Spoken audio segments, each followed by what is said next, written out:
Now, 20 Mule Team products bring you Death Valley Days. During America's westward migration, about every form of conveyance known to man was pressed into service by the emigrants. There were Conestoga wagons, stagecoaches, buggies, and surreys. One hardy soul even started from Independence on a bicycle. But the most unlikely vehicle of all was the one we bring you tonight in the story of the dry water sailors.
Now you move.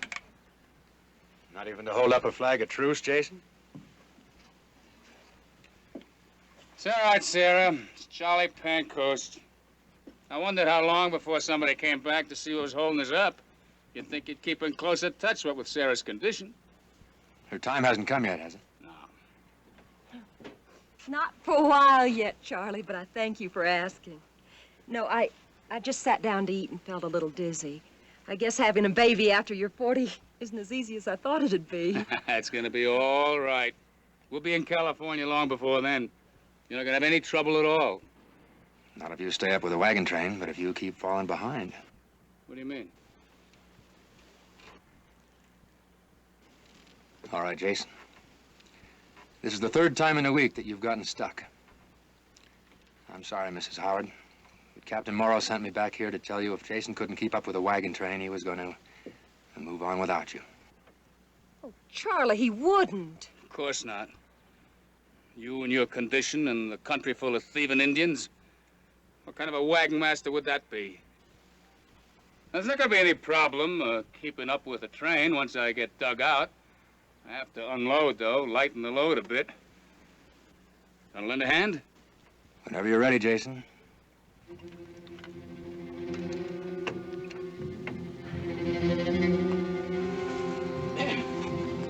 That about does it. You better go up and get some rest, honey. You've been out in the sun too long as it is. Me, fiddlesticks. I'm hardy as a cow buffalo.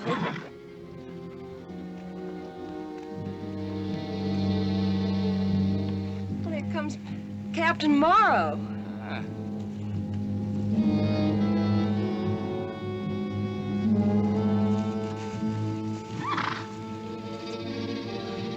My hair must look a fright. Well, that's a woman for you, huh? What he's looking so black about? I could make a guess. Howdy, Captain. Light a spell. Haven't the time. I've been holding the wagons, mister. Sorry. The job took longer than I expected. I didn't send you out here to work, Charlie. I asked you to find the Howards, deliver a message, and ride back. Right. You asked me as a favor. It was not an order because I paid my fare with the Missouri party just like everyone else, meaning I'm not your messenger boy. As for working, if you'd have told me not to help Jason Howard, I'd have told you where to go. I don't cotton to mutineers, Mr. Pancoast. I don't cotton to tyrants, Captain Morrow. Maybe I had that coming. Don't let it go to your head. You expect to get this contraption out of here this way? Well, what makes you think I can't? Face up to it, man. This contraption's so heavy it'll sink into any ground that isn't rock hard. Or would you like for me to pave a road for you to California an inch at a time? Well, I kept up with the train all the way from Independence to Santa Fe. That trail was rock hard. Now we've got long stretches of softer stuff. And from the Pima villages to the Colorado River, it's even softer and sandier. Ask Pancoast there. He's been over it before. He's right, Jason. I expect you to agree with him, you being sweet on his daughter and all. It's a crazy contraption, is it, huh? Well, you stand back. Come on. All right.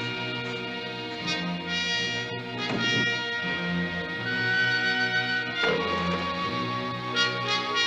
right. Let's go. Oh, yeah!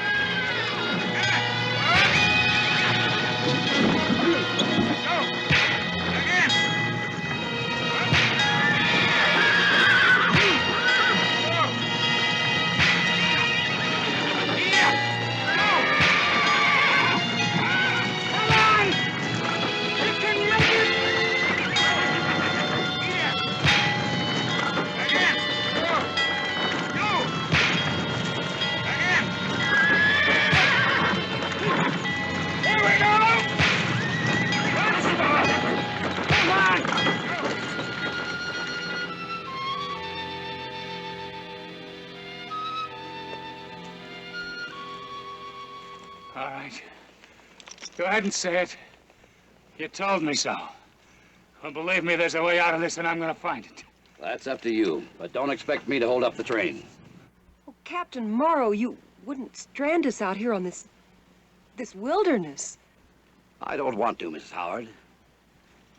Pancoast there's traveling light. You and your husband could ride with him. And I'll see that at least part of your belongings ride in some of the other wagons. And that means leaving the Defiant behind? Is that what you're trying to tell me? That's exactly what I'm telling you, Mr. Howard. You can save your breath because I'm not listening. I put 5 years of my life into building the Defiant. And every skill I ever learned as a wagon maker and a shipbuilder in Wisconsin is in every peg and every bolt and every rivet. Now, I've held the trees and cured the timber, and I dressed out every plank and every rib. And I finished them and planed them and shaped them just the way a man shapes a dream. And Sarah's standing by every step of the way. I don't think you're gonna make me walk away from something that represents my whole future. And Sarah's and the child's. Yes, as long as that future can't keep up with the train. Now, I've already proved to you that she's too heavy for this kind of country, even when she's unloaded. Now, I'm not gonna have her holding back the rest of the wagons. You and I both know that the hot part of the summer's about on us. If it catches us in the desert, we're in big trouble. Here on in, we're racing against the weather like you'd race against a bomb with the fuse lit. And I intend to be up in cool country with the train before that bomb goes off. Well, maybe he's right, Jason. Maybe we'll have to give up our dream. Never. You may want the Defiant before it's over. I doubt that very much. Wait a minute, Captain. There must be a way to iron this thing out. If we just stop and think. I've thought about it so much, I've gone without sleep. Anyway, we've already made one stop too many. You coming? I'll be along.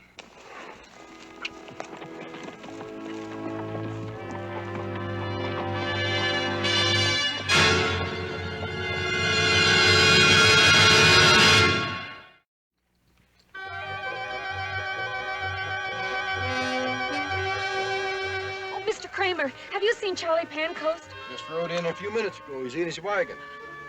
Charlie! Annette, what is it? What's the matter? Charlie, it's Papa. Something I never saw him do in all the years he's been a wagon master. He held a meeting with the group leaders about the Howards and called for a vote. And? The train's going to pull out and leave them stuck. Well, he can't do it. He just can't do it. I can and I will. And before you start yapping at me, mister, you'd better think about the articles everybody signed at Council Grove. Any member of the train that drops out, nobody else is obligated to wait an unreasonable period. But all of Jason Howard's dreams. Other folks have their dreams, too. The gold fields before all the best claims are filed on. The ranches before the good land is taken up. But, Papa, you just can't drive away and leave Sarah Howard. Now, don't you start. But you can't! Kramer, pass the word. Get ready to roll. You go up front and get in the wagon. Not in yours, Papa. I won't ride another mile with you. I won't eat another meal with you. And I will do my best not to see you the rest of the way. Mr. Kramer, may I ride with you and Mrs. Kramer? If that's what she wants, I have no objection. If she tries not to see me, I'll make every effort not to see her.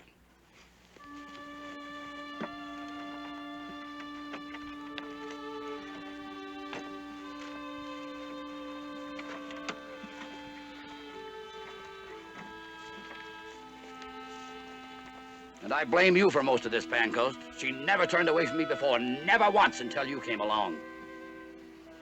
Get ready to roll. When I do, it'll be in the other direction. Back to the Howards. I'll be glad to see the last of you. And the sooner Annette forgets you, the better.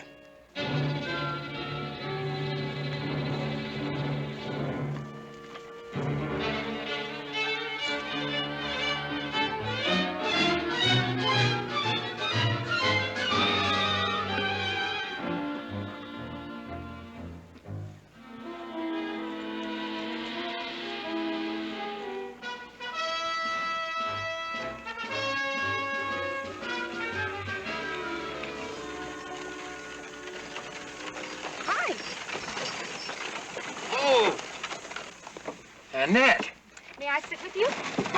where did you come from? Your father's gonna skin you alive. Not if Mr. Kramer keeps his promise not to tell him. Until after it's too late for him to come after me. So you talked Glenn Kramer into this. Didn't he stop to consider there'd be talk? Now, just a minute, Charlie Pancoast. If anybody thinks I did this just to be with you. The simple truth is, the time's coming when Sarah Howard will need a woman with her to see her through. But you're only a girl. Glad you finally noticed. Now, shall we go help the Howards?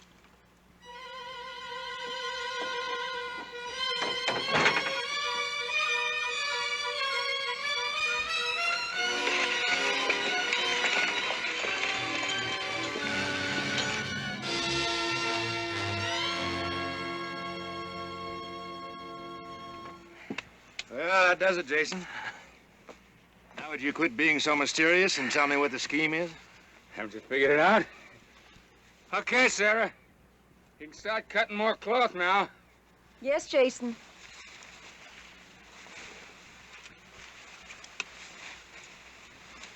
You're not going to cut that up, are you, Mrs. Howard? It looks like a wedding gown. It is. Mine. Now, you see, when I get these on all four wheels, there'll be plenty of purchase and never get stuck again. Jason, Huh? it won't work. I know. Sarah, hold up a minute. What you need is more surface on the wheel. Something on the order of cleats or... Cleats, that's it. Look, you got this barrel here. We can cut the staves off. Absolutely not. That barrel's full of caulking compound. The Defiant's gonna need it when we get it to the river. All right, we'll use my barrel. It's only got dishes packed in it. We'll cut the staves into lengths about the size of this diary. Yeah? We'll bolt them on the wheel like this. We space them close enough together, that'll keep the wheels from sinking. That sounds good, but here's what'll happen. The first rock that the wheel hits gonna knock those cleats right off or break them in half. Charlie, do you really need your wagon? If you hitched your team to Jason's, couldn't 4 horses pull the Defiant? We could carry your things. No, we'd still be too heavy, even with a double team. Well, couldn't we use double wheels?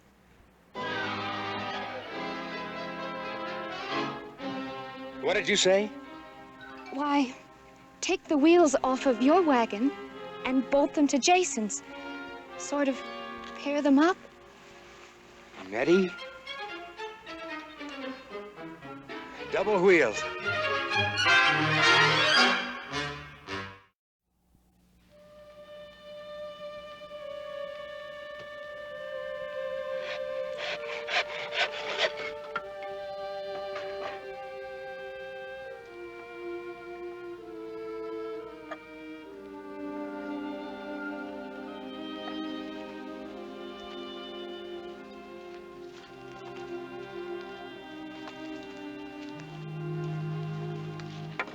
Need some help?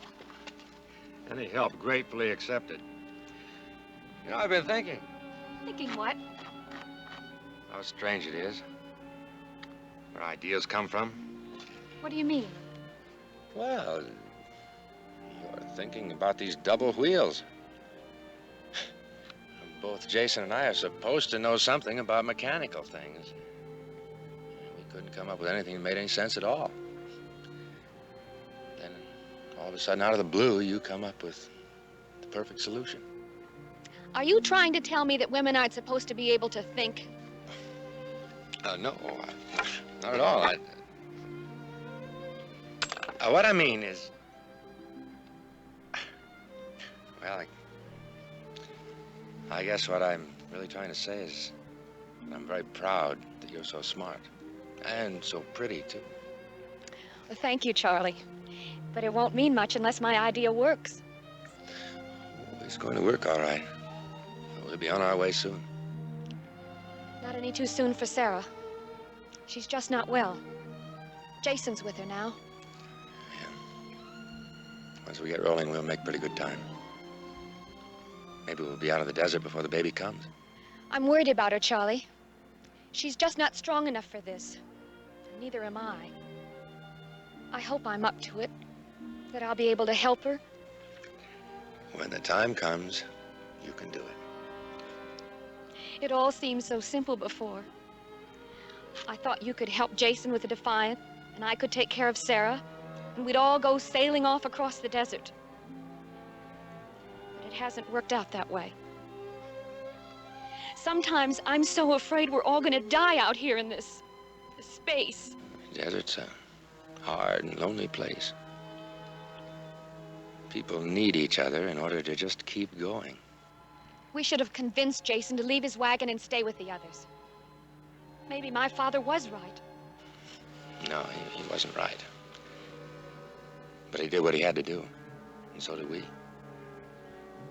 Nothing in the world will ever make Jason and Sarah give up the Defiant. It's all they have. Well, they have each other. But what do we have?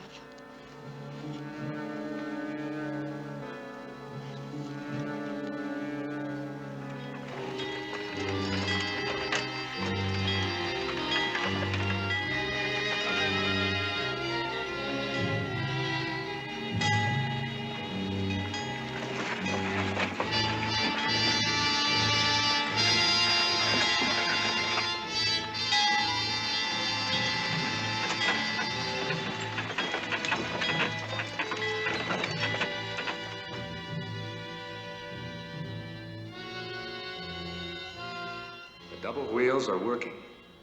We made 10 miles today. The first 3 days were pleasant, but it's getting hot.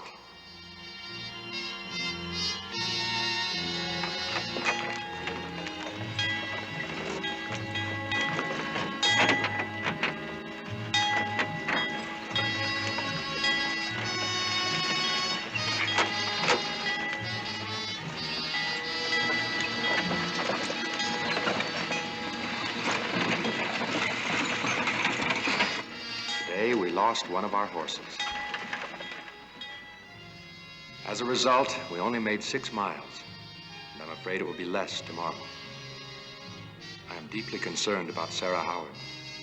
She is showing the effects of the journey, especially the fact that we are low on water. Are you sure you're all right, Mrs. Howard? Oh, now, don't worry about me, child. I come from hardy stock. Why, my mother plowed a full acre the day before she bore me. All I want is we just keep moving.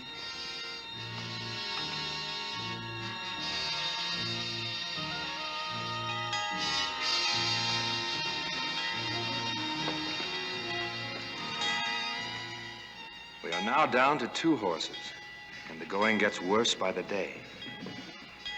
To add to our troubles, the heat has become almost unendurable. And I very much fear that Sarah Howard is coming close to her time.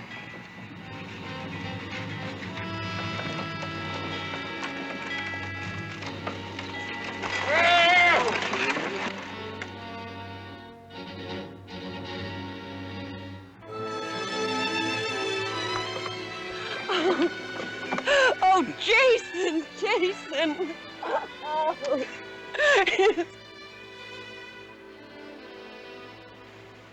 You know something, Nettie? What? I wish there was one other person here with us at this moment, so we could see the look on his face when he realizes we've brought the Defiant through after all. Your father.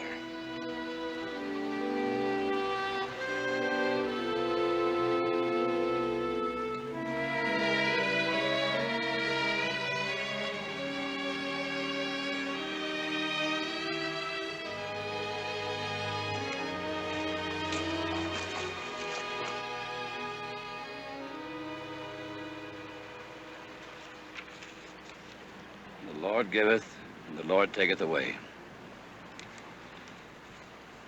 Joe Ferguson was not a religious man, but he was a good man, a good friend, a good companion on the trail. He was the kind of man that would always volunteer for a job that required courage. With his wife, Ida, he left his home in Missouri to seek his fortune in California. And then last night, as we were camped on the very banks of the Gila River, when we thought that all of our troubles were past us, tragedy struck. Joe Ferguson gave his life trying to save our horses. His death is all the more bitter because he failed. Amen. Amen. Amen. Now, we may fail too, Kramer, but we've got to get horses. We can't just sit here and let the train starve to death. But it's 100 miles to Fort Yuma and just about as far back to the Pima village. Well, talking about it's not gonna make it any shorter. Now, there's nobody else in the train up to making the walk. Which way you want to go, east or west? Maybe I'll just float to Fort Yuma. Buy me enough horses to bring back. Kramer, are you out of your head? There's not enough wood around here to make a toothpick, let alone a raft. And another thing while we're about it, I've had to put up with you because there wasn't very much I could do about it. I'm not forgetting you're the one that helped Annette. It's liable to be years before I see her again. Might be sooner if you just turn around.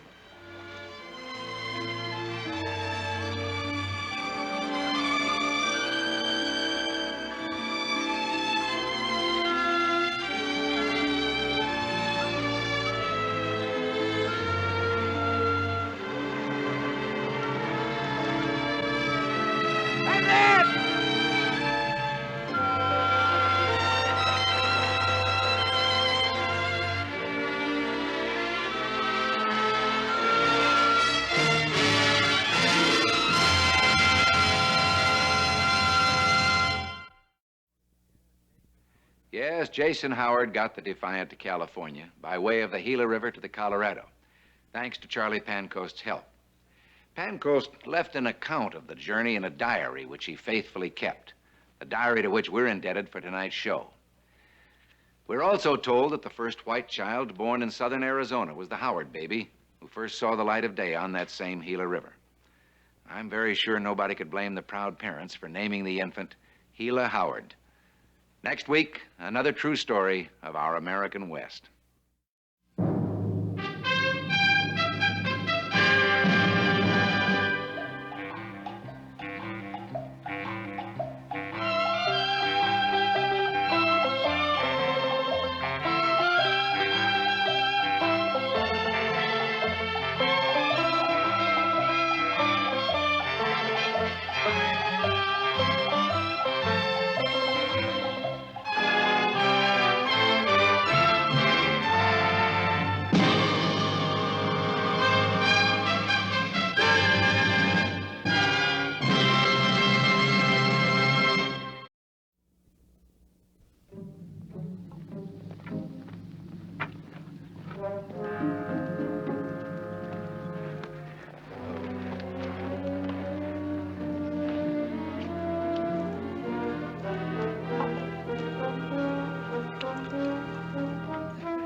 Can I leave this train for 1 hour without you stopping to picnic?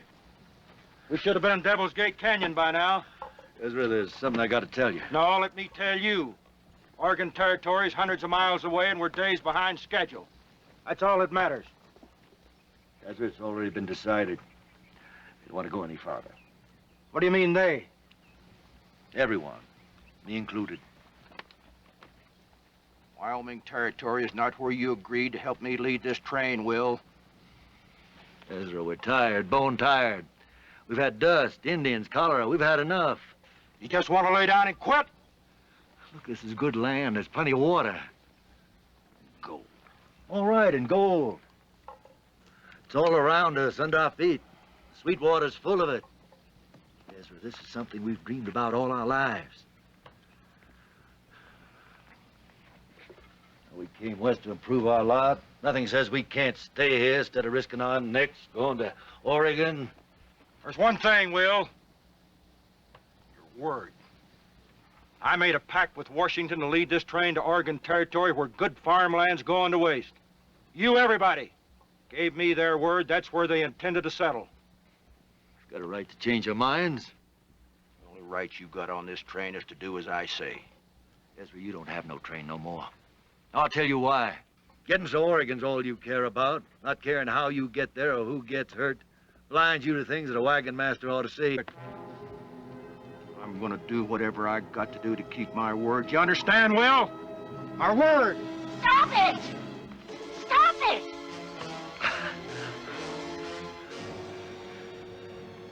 Liza, you better tell your husband we're not going to Oregon. Nothing he can say or do will stop us.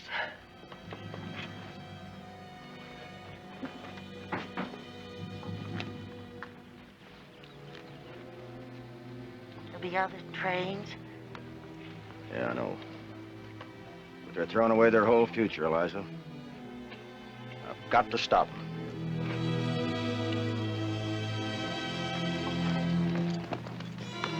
Everybody over at this wagon. I got something to say. I'm going to make this short and sweet.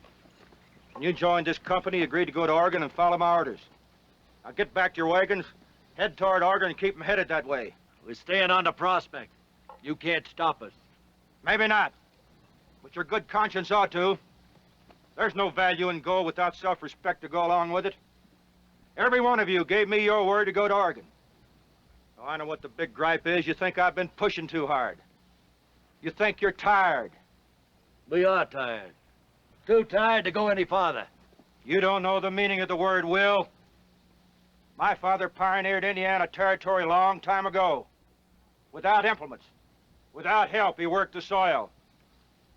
And when he got so tired he couldn't even crawl, he got up and ran. You've got those same reserves. Use them. Sure you have. I say use them to get rich with. Pan me enough gold in a few days for a stake I ain't ashamed of. No sense being greedy. There's plenty for everyone. Stay out of this. Back-breaking labor's what you'll find in Oregon. If you get there. Gold is what you'll find here. Not much choice, I'd say. We're going back to the Sweetwater to help ourselves to some more gold. The choice is yours. Join us or not. I'm for the gold. Yeah. Stop it! Stop it! Will, listen to me. You folks are making a mistake. Don't leave. Ezra, it's too late.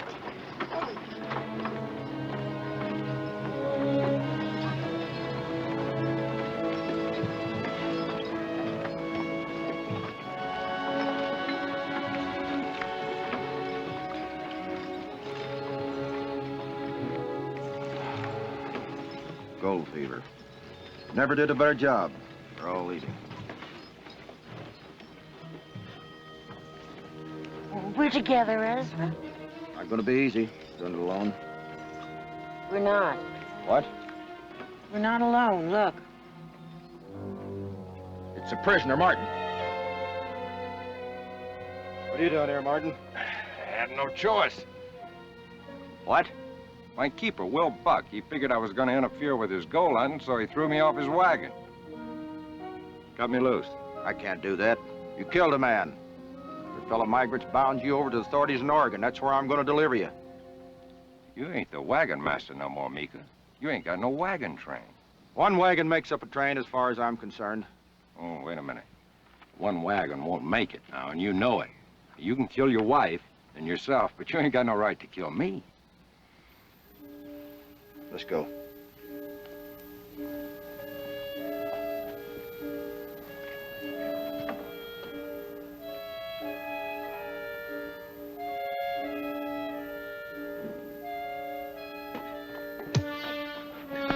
You come closer, I'll shoot. Oh, will you? All life's sacred, ain't that what you believe, little lady? Go on, shoot, lady. We're gonna die anyhow. There's a chance we'll get through. No chance at all. How do you say that? Because White and Emery, they... What have you got to do with White and Emery? Look, the best thing you can do for me and yourselves is turn back and join the others.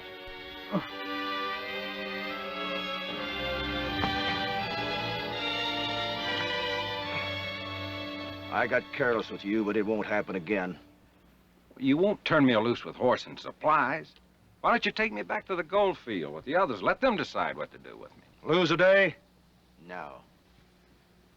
You just got no concern for your own skin at all, have you? What about the life of your missus?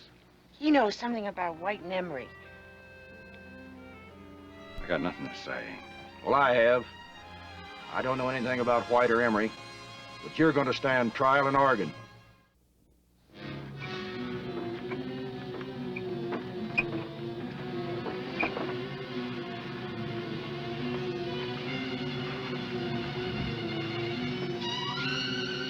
Now.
I think I must have hit one of them. Will they be back? I don't know. Of course they will. It's me they're after. Well, if they do, it'll be from the other side. Eliza, you stay here and keep him covered. I'll sneak over there. Cut me loose. I'll help you. If he makes any move to escape, shoot him. Be careful. You're the one that's gonna have to be careful.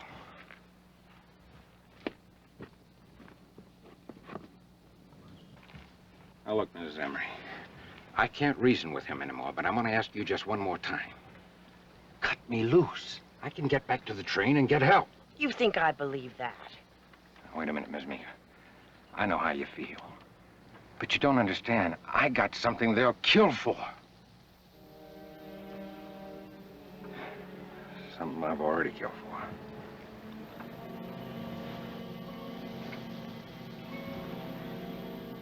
People on wagon trains. You know, they bring everything they own with them, and that's why we joined up, White and Emery and me. You know, to pick up valuables. Share and share alike. That was our plan, but when I found that bracelet, I just couldn't share with nobody. Just couldn't. So you killed a man? It was self-defense. You're a scavenger, all of you.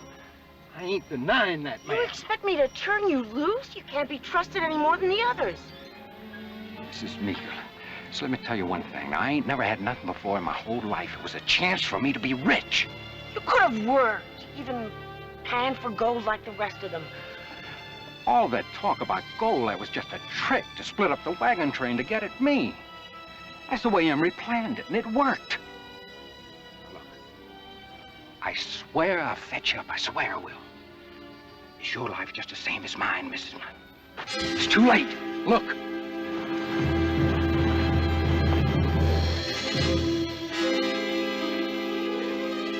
Shoot! Shoot! I can't. Give me the rifle. Hurry.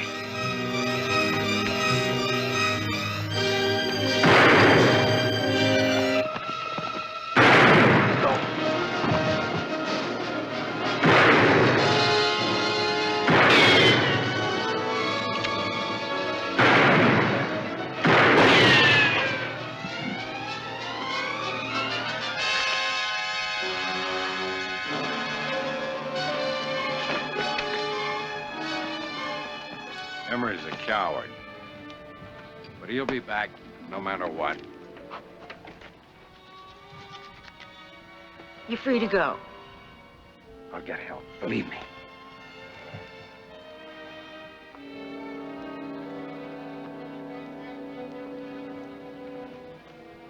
Now I gotta come back. You better go now.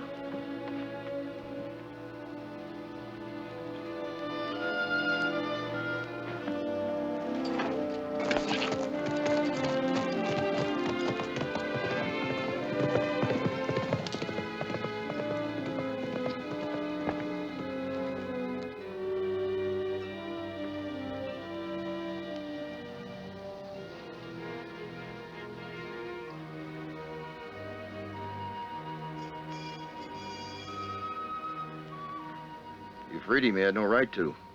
I had to, Ezra. White? Martin did it. I couldn't.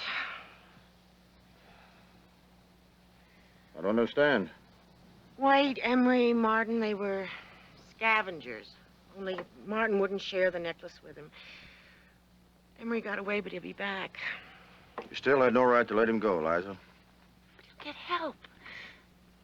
He left the necklace. That shows he'll keep his word. You think your believing in a man will suddenly make him a person to trust? It's a beginning. You're wrong, Eliza. A weakling can never be trusted. What's happened to you, Ezra? I fell in love with a man who had wonderful dreams and the strength to make them come true.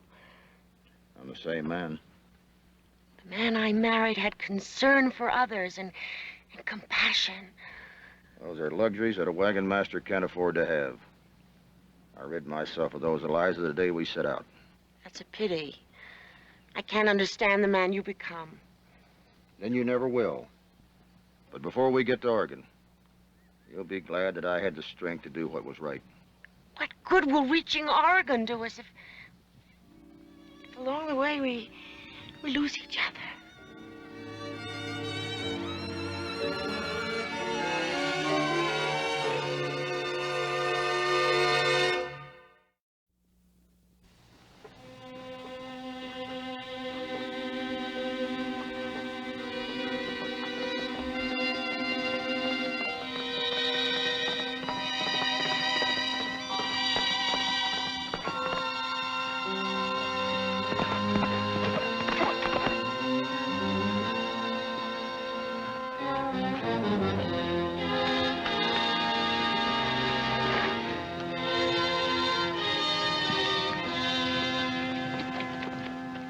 All right, hold it, Martin. You're sure making this easy for me. Get down.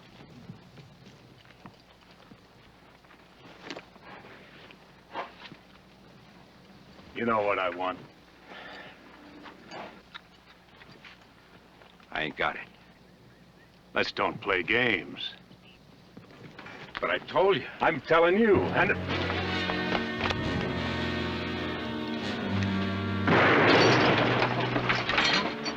Gunshot. Could it be? I don't know.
All right, hold it. Throw your guns down.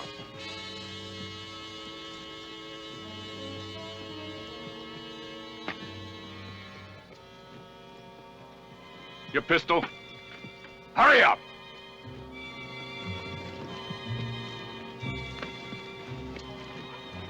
Get out!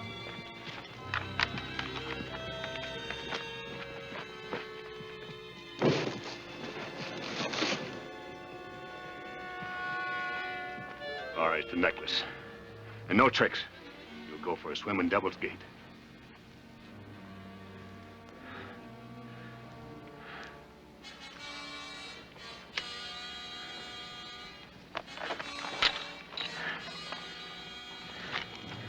You see that?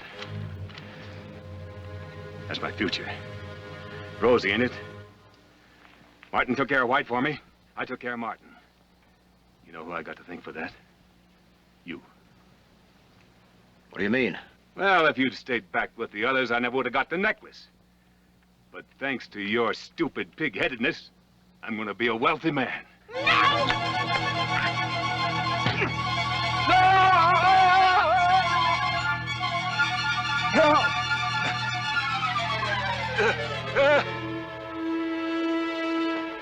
Save him.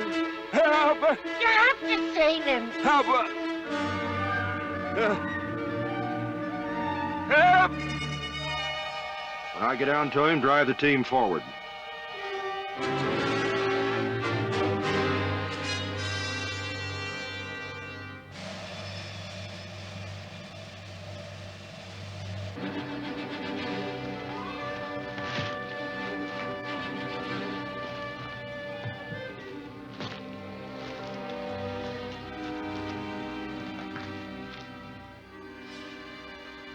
Hurry up, Eliza!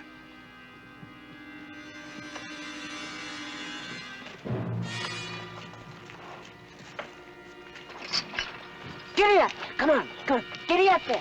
Giddy up there. Come on now. Giddy up there. Giddy up there. Come on.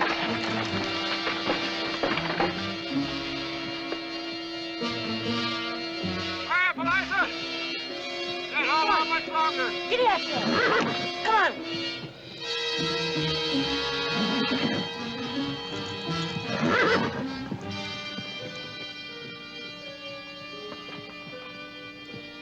Hurry up, Eliza!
What good would it do to reach Oregon if we'd lost each other? That's the question you ask. Well, I got the answer. No good at all.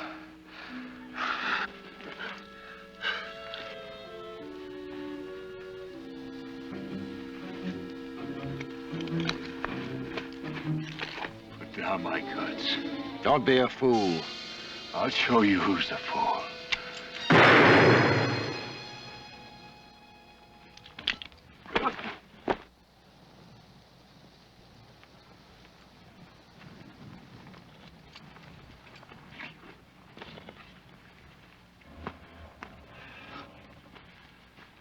Well, don't thank me. Thank Martin. Emery shot him, left him for dead. The rights he should have been. Martin crawled for more than a mile to tell me you needed help. Martin, you mean he's... I got a notion he's going to be just fine.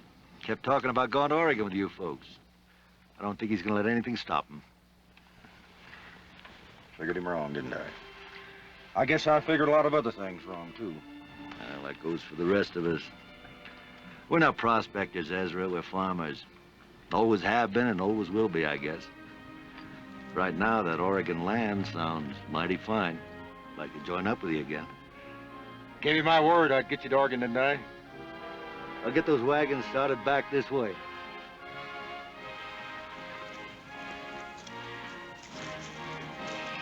I'm very proud of you, Mr. Meeker.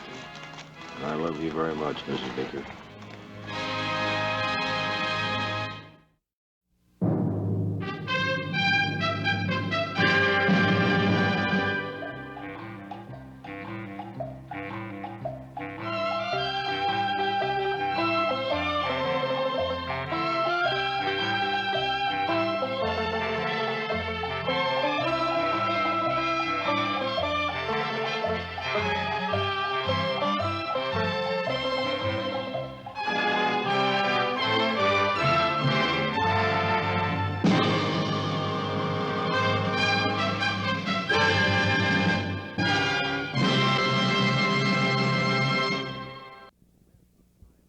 The West was bridled by wheels like these.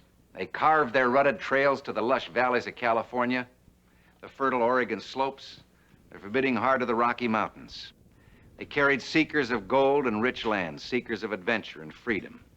In the year 1856, wheels like these rolled through the hills of Iowa, across the plains of Nebraska, past the mesas of Wyoming and into the high-piled mountains of Utah, drawn not by horses or mules or oxen, but by human beings, so dedicated to their trek that they harnessed themselves to their carts for a 3-month, 1,200-mile journey into grim, unsettled territory. These were the wheels of the Mormon handcart pioneers, and this is one of the stories that placed these devoted people high among the heroes and heroines of the westward movement. This is the Red Shawl.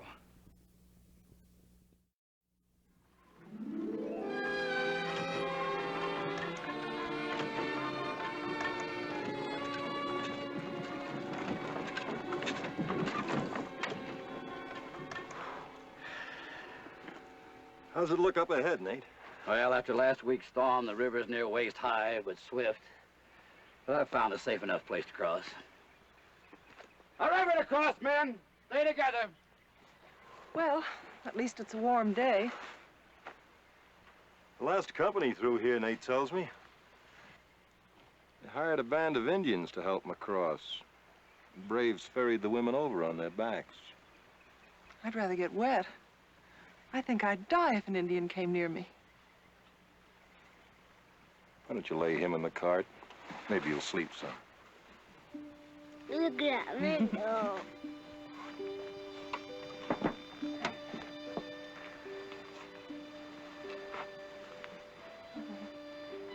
Oh, how lucky he is. His hands are still soft. His feet don't hurt. It doesn't matter how much farther we have to go. He doesn't even remember Joey. Sleep now, David. Sleep.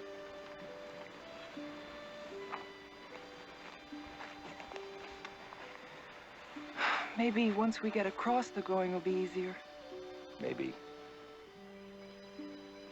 Every step we take is another step behind us. It's the ones up ahead worry me. Those mountains in the distance, Jessica? Mm-hmm. Another few weeks, they'll fill up the whole sky. When we get to the top, we'll look down and see the Salt Lake Valley stretched out like a hammock between the peaks. We'll begin again, Jessica. In the valley.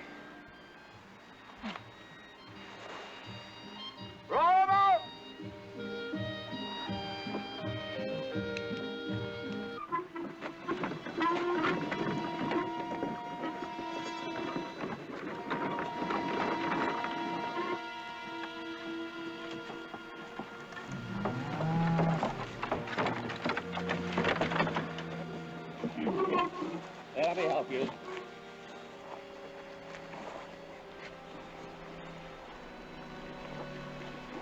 All right. Yeah. All right. Go ahead, mate. All right.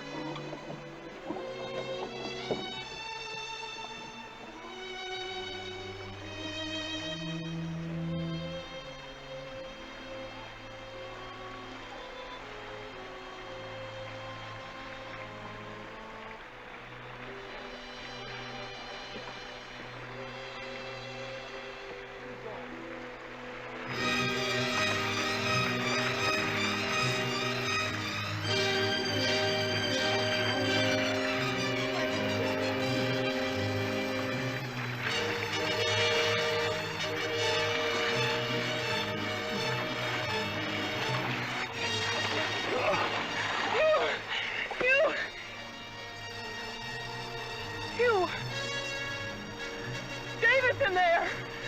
He's in there! He's in there! Hugh!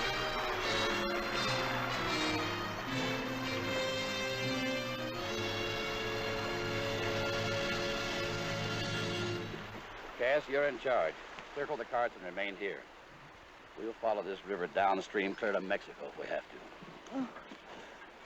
Now, Jessica, don't take on so. The cart was riding high. David will be all right. Sam, you come with me. Hiram, you too. You, can we count you in? Of course. We'll be back just as soon as we can. What are the chances of finding him? I wish I knew, Emma. You keep an eye on Jessica while we're gone. All set? Now we'll split up. Give a holler if you see anything. Oh, Hugh. I'll be watching for you. Bring him back.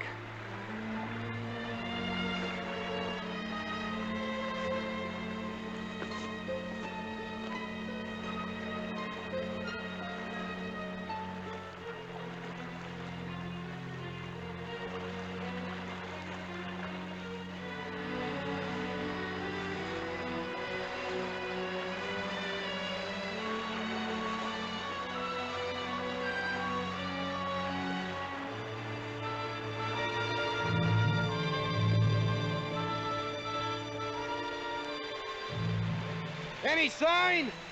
No, keep looking.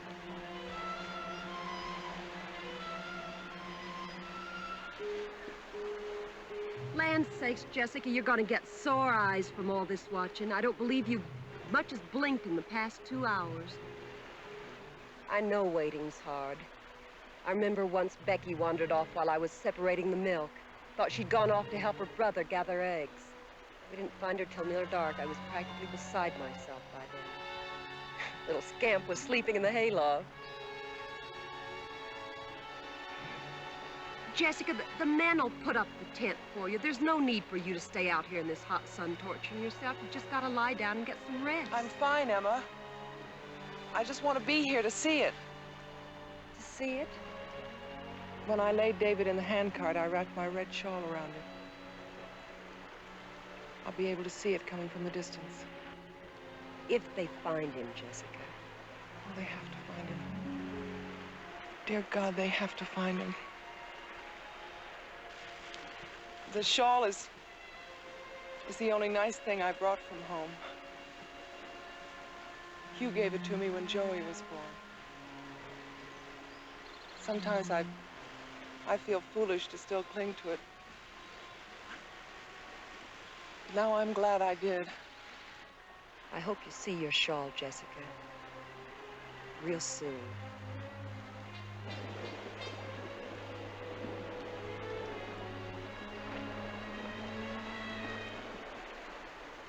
Something ahead. Where? There. It's the handcart. We found it!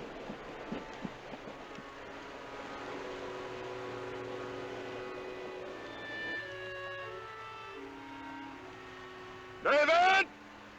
David, where are you? Easy, Hugh. The boy's not here. All your flour's gone. I don't care about the flower. It's David I want back. Spread out. Let's look around.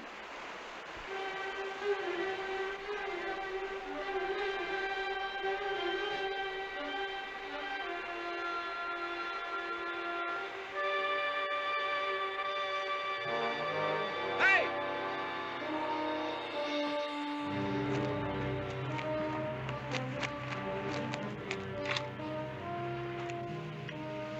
This is Jessica's shawl. David was bundled in it. David's not here, Hugh. I'd say someone else has been here before us. Indians. Indians? Well, then they must have him. It all depends on the mood they were in when they found him. What do we do now, Nate? It's only one thing we can do. Find those Indians.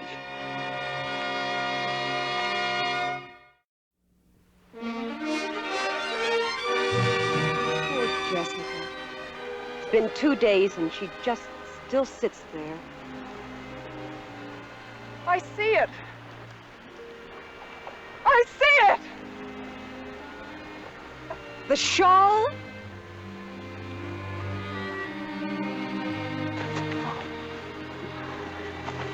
Oh, I saw the shawl. We haven't got him, Jessica. We found the handcart, but not David. Nate. The Indians reached the cart before us. It looks like they've got him. Who did you look for them? We searched every hill, every clump of brush, every clearing. They couldn't have been very far ahead of us, but the trail just petered out. I've been over these plains twice before, east and west. And you couldn't fill a spoon with what I know about tracking Indians. Jessica, if David was my own boy, I couldn't have done any more. There must be something else. If there is, I don't know what, Jessica. I just don't know what. Jessica, it doesn't help that you haven't slept for 2 nights. You're exhausted. Now, if you just get some sleep when you wake up, God will give you strength. Joey. Joey.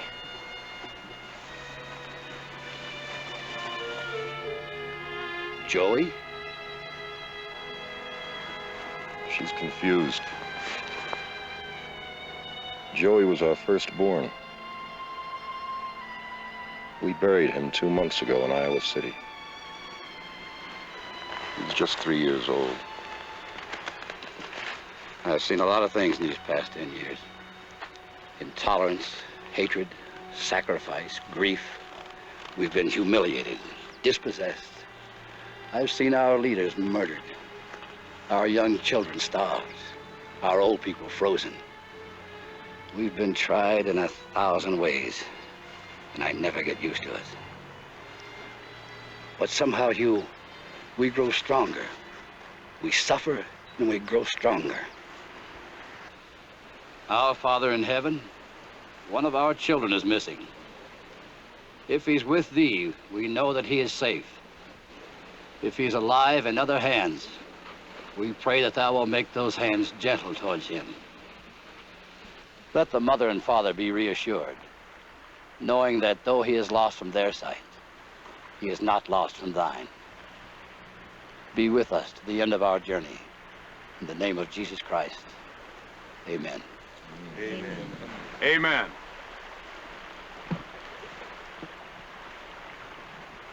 Howdy. Good day.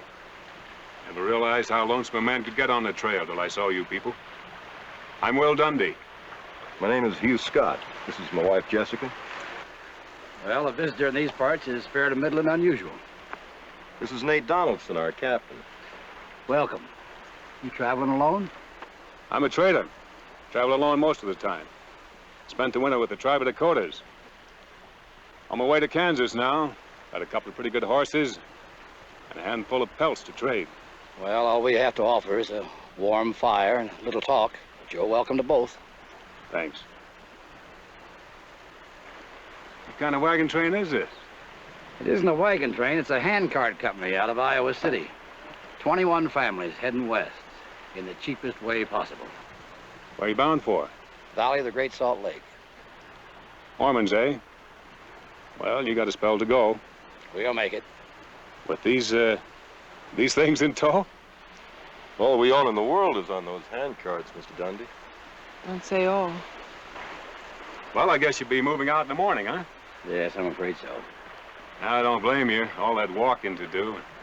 Well, it's not the walking we're afraid of. We're leaving a child behind, Mr. Dundee. A child? Our son. We lost him trying to get across the river a couple of days ago. We think the Indians have him. Oh. Didn't you go after him? We searched for 2 days, but we were too slow afoot. Where are your horses? Mister, if we had horses, we wouldn't be pulling these carts by hand. Still, I can't believe you'd go off and leave the boy. A handcart isn't like a wagon. We have to pull only what's absolutely essential, even down to the last ounce of flour. It's a long way to the Valley of the Salt Lake. And our trail is marked with the graves of those who died trying to get there. If we could find him tomorrow, would you wait one more day, Nate? What chance would we have of finding him tomorrow? Well, if we had a guide and horses, someone who knew the country and the Indians, we could find him. I know we could. You could help us, Mr. Dundee. You could lead us right to him. It's a mighty big order, Miss Scott. I know it is, Mr. Dundee. Will you do it? I ran onto a small band of Indians earlier this afternoon. They were on the move, it looked like. One of the braves was wearing a child's rag doll from his belt. Which way were they heading? Who knows? An Indian on the move? Do you think you could find them again? I could try. How about you, Mr. Donaldson? Can you hold this company up a while longer? Well, there's a lot of other lives involved. I wouldn't want to make a decision like this without consulting the others. Oh, please, Nate. Nate, these are all our people. We don't have to take a vote. We'll wait, Mr. Dundee. Good luck.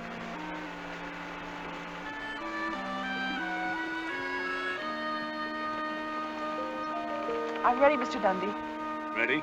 to ride with you. That was not part of the bargain, Miss Scott. But you have extra horses. I took it for granted I'd look for my son. I'm sorry, ma'am. Where we are going won't be no place for a woman. But this whole country's no place for a woman. This is different. We don't know what we'll run into. Mr. Dundee, I sat by that river for 2 days while Hugh and the others looked for David. I'm tired of waiting. Now I've got to do something. I know how you must feel, Miss Scott. But you'd only be in the way. Now, it's best that you stay here. Hugh? You won't let me come with you. I'm sorry, Jessica. We decided last night. It's the way it's got to be. Nate? They know what's best, Jessica. Good luck, Hugh.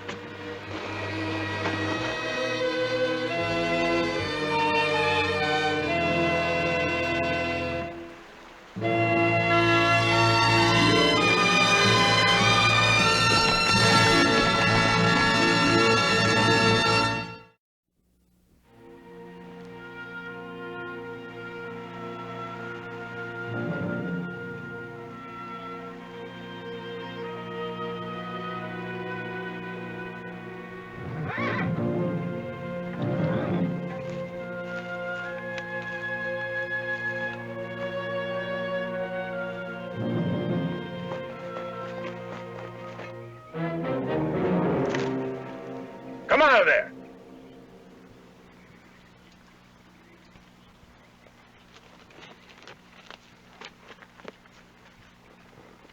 Jessica. I couldn't stay behind, Hugh. I just couldn't. I slipped away from Nate and Emma. Well, I've been following you all morning. I guess where a young is concerned, a woman just ain't afraid of anything. But you gave me quite a fright, ma'am. And if I had any sense, I'd send you back the way you came. Yeah, you're here now. Just don't get in the way.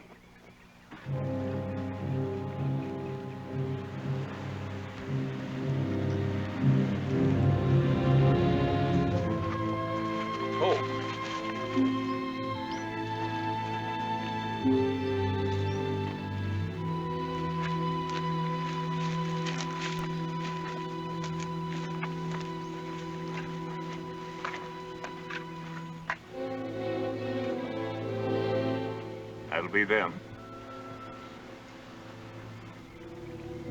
You stay here. I didn't come all this way just to stay here. You'll stay here, or we turn back. Clear out the first sign of trouble and don't try to follow us.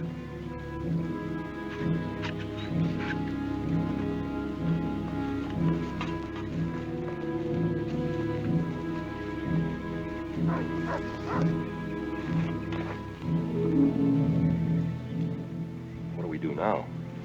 I'll go in alone and talk with them. You wait here. No, I'll talk to them. You brought me here, and I'm grateful, but... Well, it's my worry now. All right. We'll go in together. What are you doing? I want them to see that we're unarmed. If your son's still alive, we can't hope to take him by violence. Our only chance is to reason with him. If that's possible.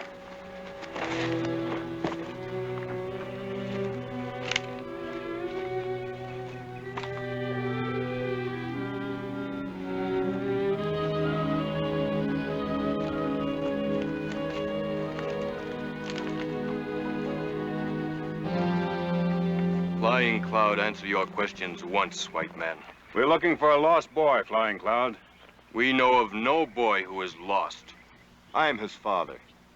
If the boy is dead, show us where he lies so we may bury him. His mother grows sick with fear for her son. She would have him back. Even as my sister, Song in the Forest, would have her son back. Your sister's lost her son? When the white man came, we trusted him. We shared our land, our food with him. He promised to send us horses so that we might hunt for food against the winter. The white man cheated. No horses came. My people starved and died. My father was blamed and we were driven out.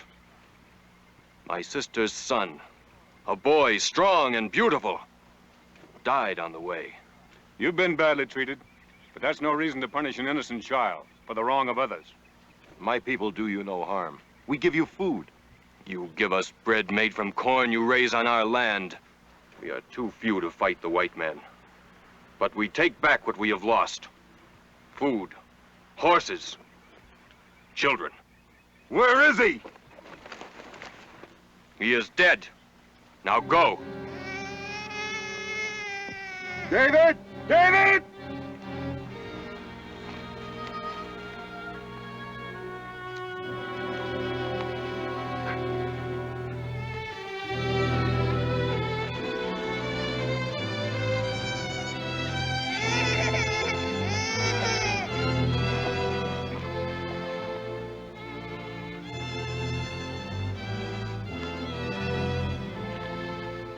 Please. I want to see my baby. Ota, Maku.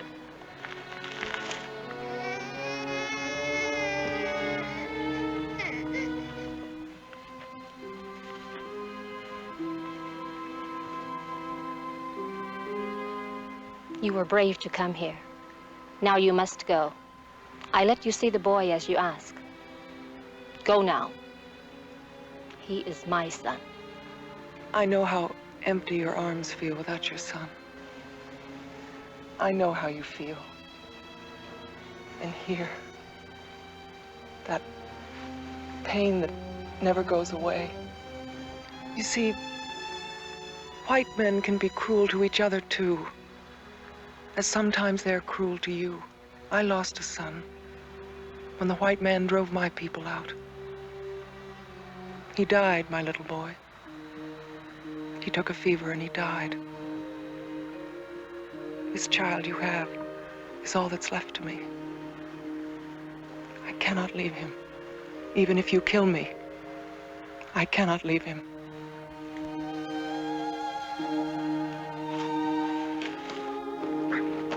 Watto.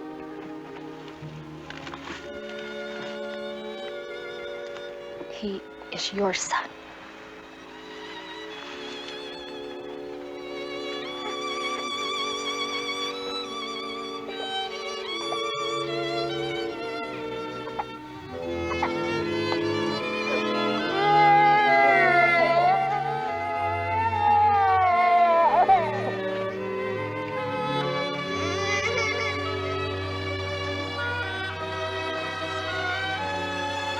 Not two.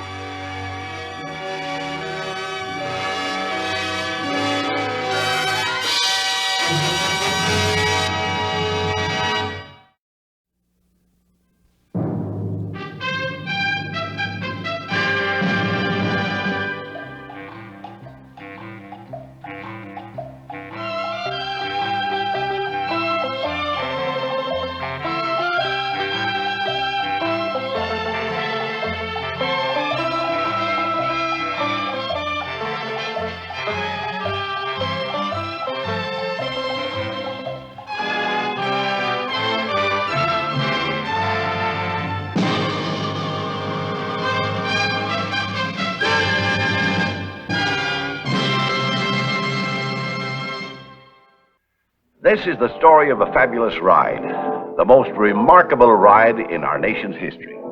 And because it took place in California at the time of the Mexican War in 1846, I call it California's Paul Revere. The American forces have captured the pueblo of Los Angeles from the Californians, and the main command of the American Army has moved north to the capital at Monterey. They left a small garrison at Los Angeles in charge of Marine Officer Lieutenant A.H. Gillespie. And now, as our story opens, the Angelinos have risen up and attacked the Americans, forcing them to take refuge at Fort Hill.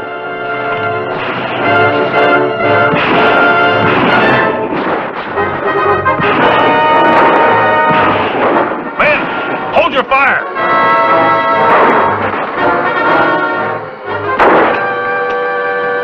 Are you hurt? Never even touched me.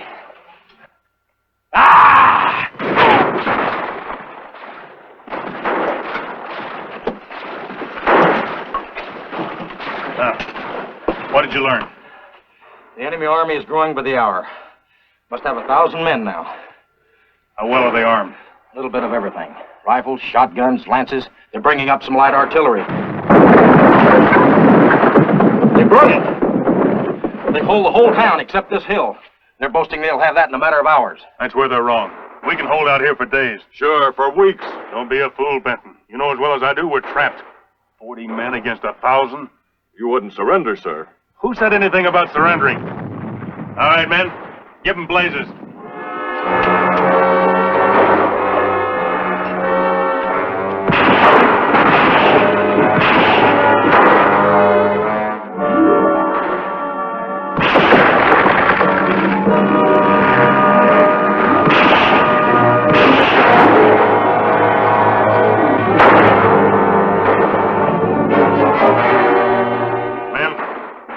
No use beating around the bush.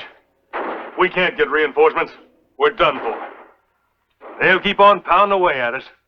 We'll run out of food and ammunition, or we're killed. But our own lives aren't what matter most. If we lose this pueblo of Los Angeles, we lose our only foothold in Southern California. Change the whole course of the war. I'm telling you this because I'm going to call for a volunteer. A volunteer to go for help. Commodore Stockton's in Monterey. If we can get word to him, he'll send troops. Monterey? Why, that's more than 300 miles from here. 300 miles of enemy territory. The chances of a messenger getting through are slim. But that's our only hope. I'll go, sir. I'll go. Who was that spoke first? Juan Flaco. John Brown. Well, which is it? Juan Flaco's my nickname, sir. Means Lean John. I remember now. He joined us the night of the uprising. Just happened to be in town from a hunting trip. I'm a trained soldier, sir. You'd better send me. I've hunted and trapped all through these mountains. I know the back trails, the shortcuts, places to hide. All right, then we'll both go. No, one life's enough to risk. You've a wife and child. I've got nobody. That settles it. Brown, you make the ride.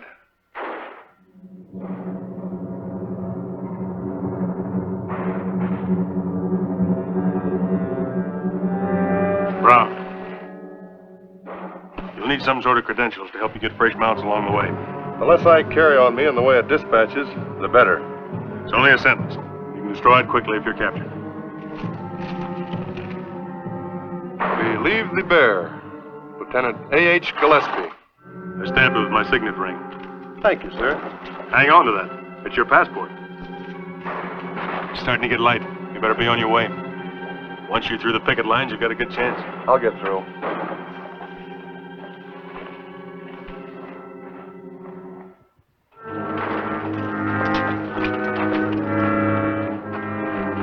This is September the 24th. I ought to make Monterey in a week. God grant you will. We'll try to hold out here.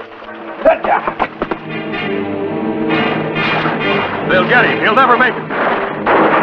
Yeah, he's through the line. He's headed for the Cuenca Pass.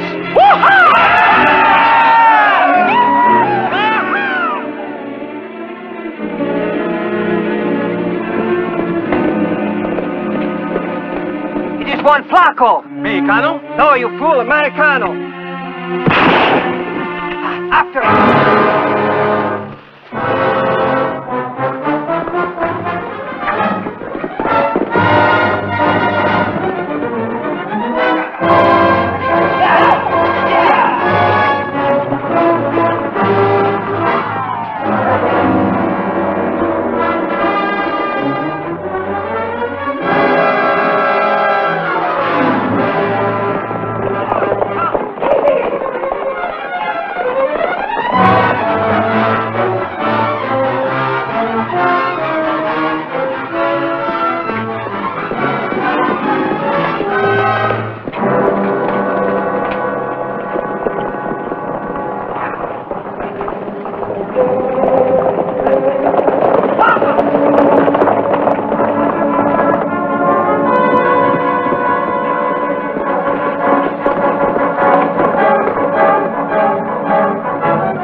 Lost him.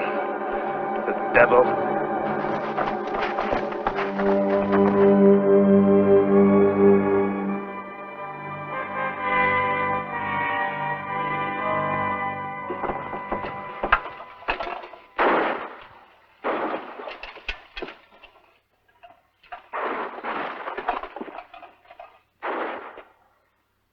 I've checked the ammunition supply. Well? At the rate we're using it, sir, it won't last the week. Order the men not to waste a single shot. Yes, sir.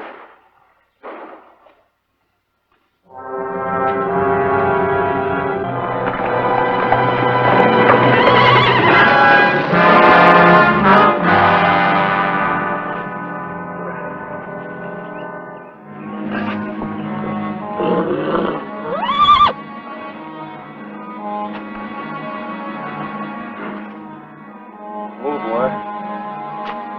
You had a bad fall. You can't go any farther. Oh, boy.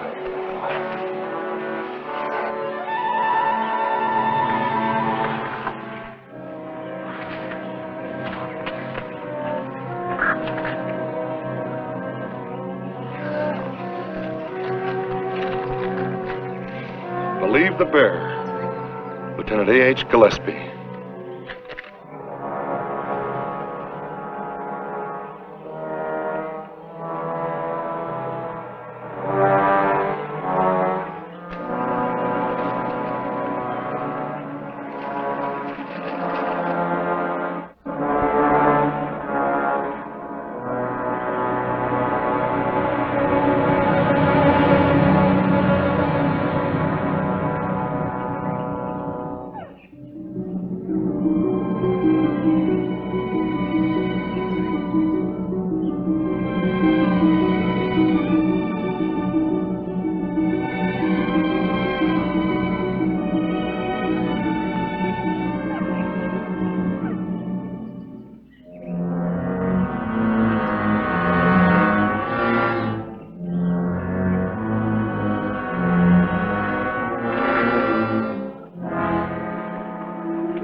Buenos dias.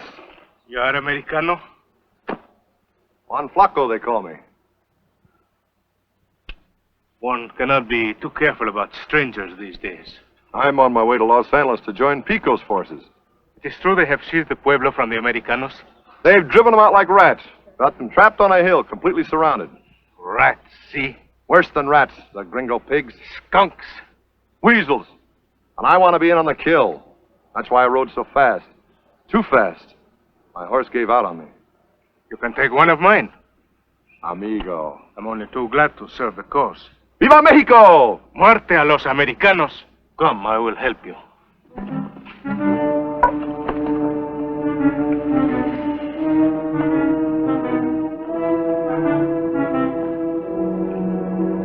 You know the way? I can find it. Turn right up the hill and you'll pick up the road to Los Angeles. You should be there by dark. 1,000 thanks, senor. For 1 peso, I would go with you. Leave your ranch to the mercy of the Americanos? You are right, senor. Vaya con Dios. Gracias.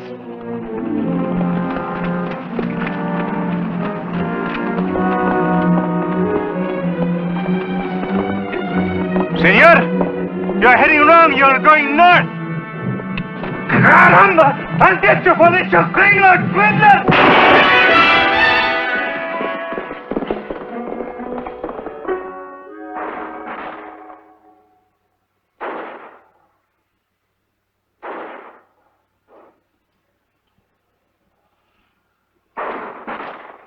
Benton was a good soldier. He said he'd rather die than surrender. Will none of us surrender? Lieutenant, we may have to, the way things are going. Oh, I'm sorry, sir. We'll bury Benton later on tonight, when there's a lull in the firing. Yes, sir. This is the 26th of September. Brown's been gone 2 days now. Not even halfway to Monterey. How do we know he's on his way at all? How do we know if he got beyond Cahuenga Pass?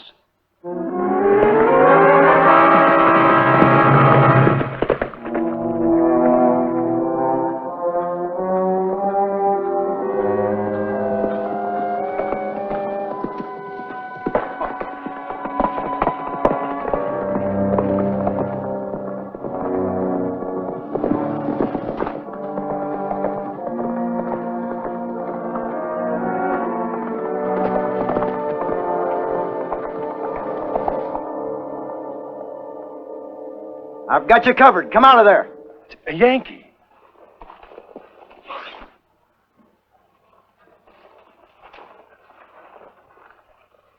Howdy.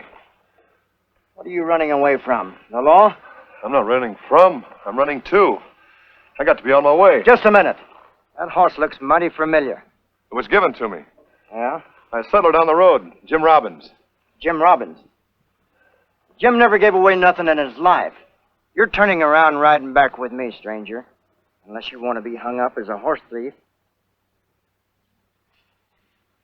Read this. Believe the bearer, Lieutenant A.H. Gillespie? In command of the American garrison at Los Angeles. The Mexicans have attacked, taken over the town. Gillespie and his men are holding out at Fort Hill, but they can't last long. I'm on my way to Monterey to get help from Commodore Stockton. I'll go with you. I know this country north of here. Know the folks that are friendly will give us horses. Good, that'll save time, and every hour counts. My name's Tom Lewis. John Brown, mostly called Juan Flaco. Let's go.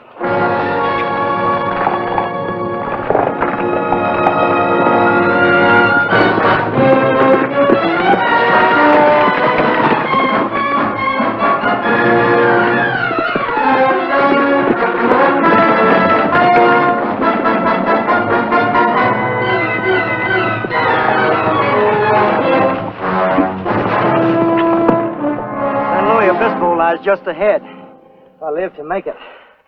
We can stay there tonight. I'm only stopping long enough to change horses. There's too much at stake. I'm just as good an American as you are. But gosh almighty, I am human. I'm about done for. I've got to get some sleep. You've been a big help along this stretch, Lewis. Thanks. You telling me to drop out? I'm not going to be slowed down by anything or anybody. So long.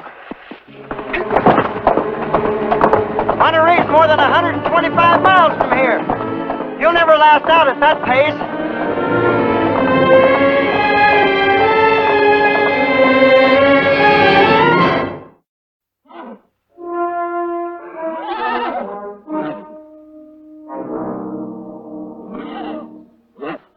You're on a shoe, eh?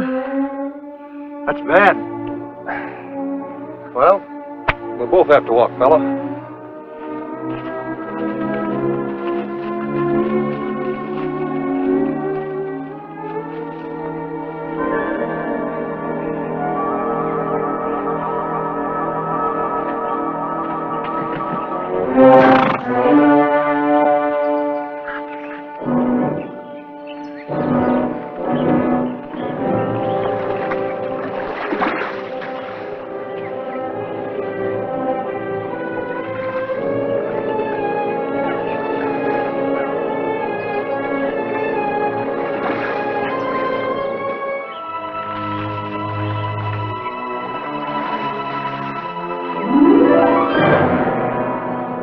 That your horse? See, Mine went lame. I must get to Monterey. Will you let me take yours? my horse in exchange for a lame one? Just a loose shoe? Then find a blacksmith. I haven't got time. I must be off at once. Give me your horse. I don't even know you. My name's John Brown. It's most urgent, Senorita. My mother is dying in Monterey. I must go to her. Your mother? Or is it a young lady? Or could it be the American Commander Stockton you wish to join? And if it was, what would you say? Viva! Thank you. No, stop! I did not say you could have my horse. I'm taking him anyway. You steal my horse, I'll scream for my brother. You make a sound and I'll steal your clothes, too.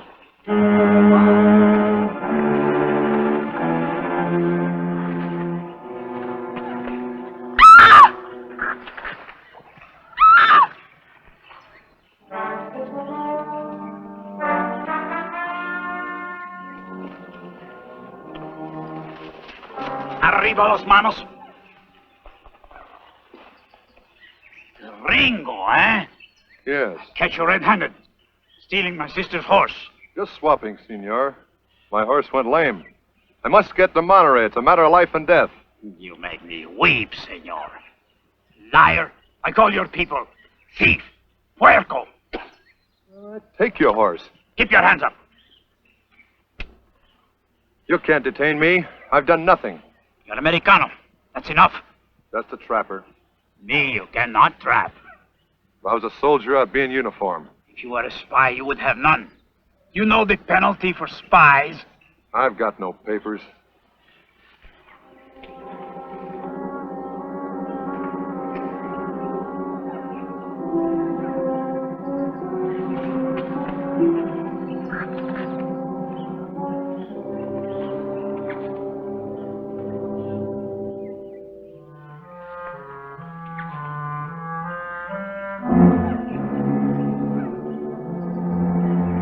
See? I wasn't lying.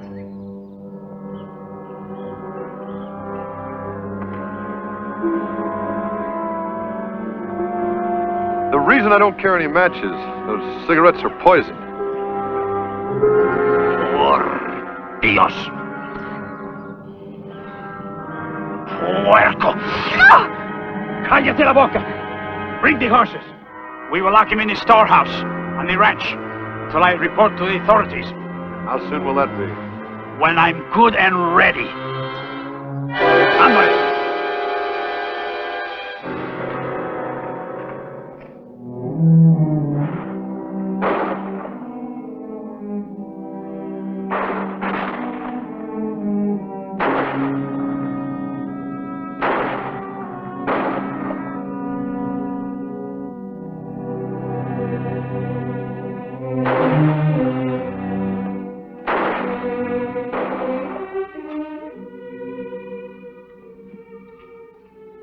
Men, I'm sorry to have had to cut your rations again. They were scant enough, God knows, but I had no choice. We've held out this long. We won't give up now.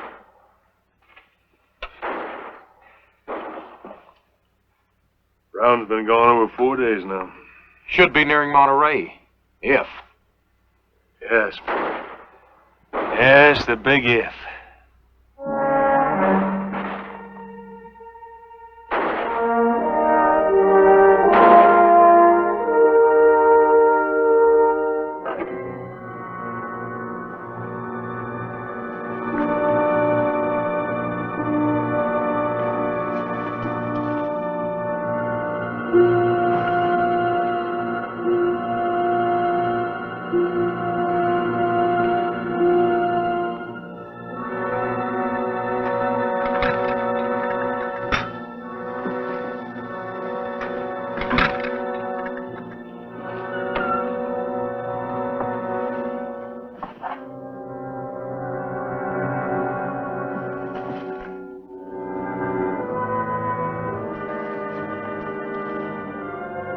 Here's my horse, and here's your food.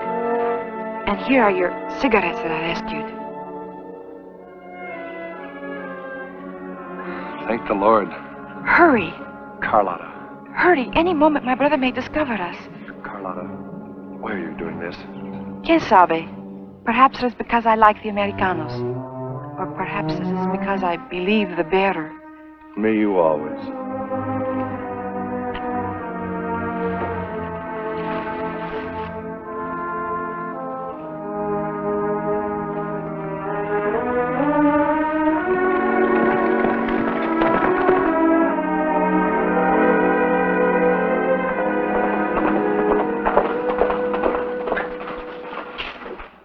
Where can I find Commodore Stockton? He's not here. Not here? He sailed for San Francisco 2 days ago. Oh, my gosh. I'm the alcalde of Monterey, William Colton. Can I help you? My message is for Stockton. Mexicans have seized Los Angeles. They surrounded our garrison. Gillespie's holding out, hard-pressed. He needs reinforcements. When did this happen? The attack? September the 20th. I left on the 24th. You rode from Los Angeles to Monterey in less than 5 days? I had some delays. How much farther is San Francisco? 150 miles. You'd better stay here tonight. I gotta be pushing on. At least have something to eat. A bowl of strong coffee, maybe. Come inside. Can you give me a fresh mount? A fresh mount? Man, we'll give you a racehorse.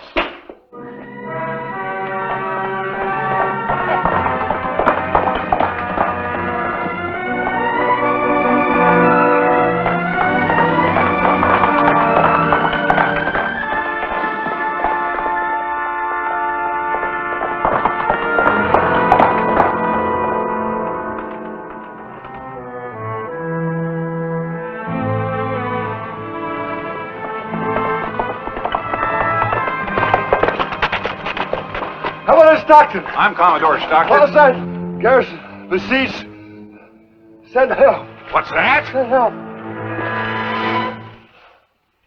He's collapsed from exhaustion, sir. Been in the saddle all night, most likely. 6 days. 6 days? All the way from Los Angeles. Impossible, sir. No one could make such a ride in 6 days. Read what it says in the cigarette paper.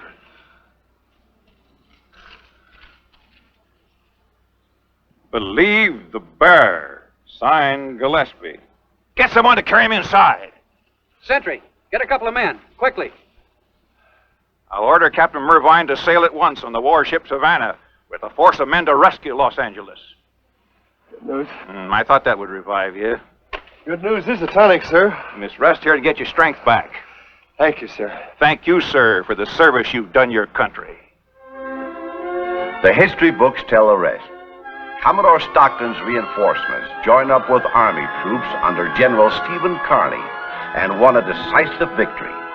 Los Angeles was saved for the United States, thanks to the 450-mile ride of California's Paul Revere.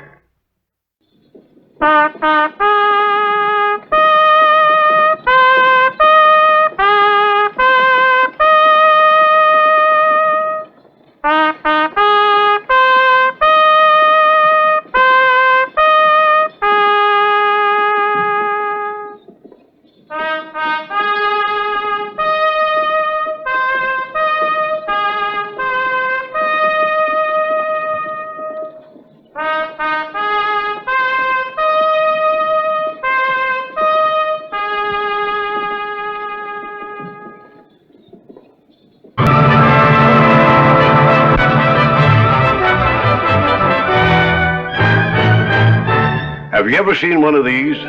This is a miner's drill. The kind they used to use back in the days before automatic drills were invented. And could those boys make 'em bite into the rock?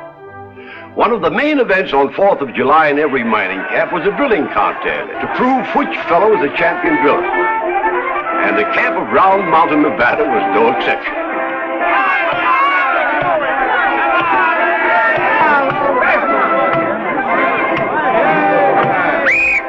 Time!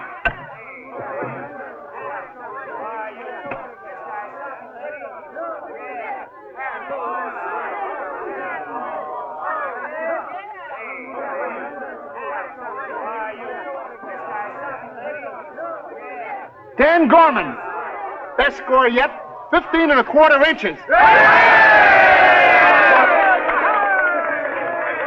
Next and last contestant, Lou Barry. On top of that score, fella. Guess you know the rules, Lou. You got 15 minutes to show how deep you can dig into that there block. Get ready. If you got any money on me, baby, you can start collecting. Oh, yeah? Go! Come on, Lou, you can do it!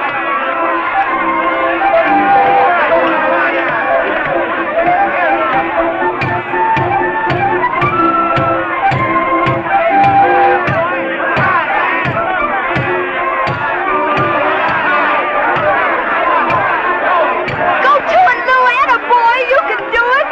Wasting your breath, honey. And so is he.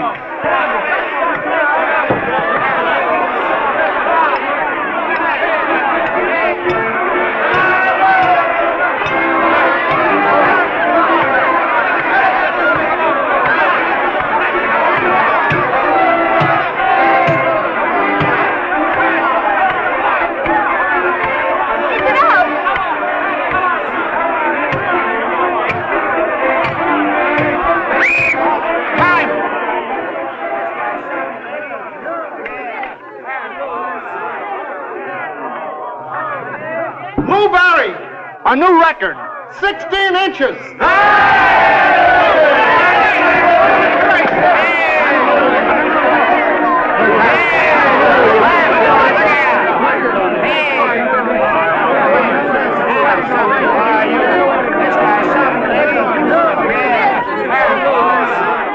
Here's to the best blamed driller in Esmeralda County.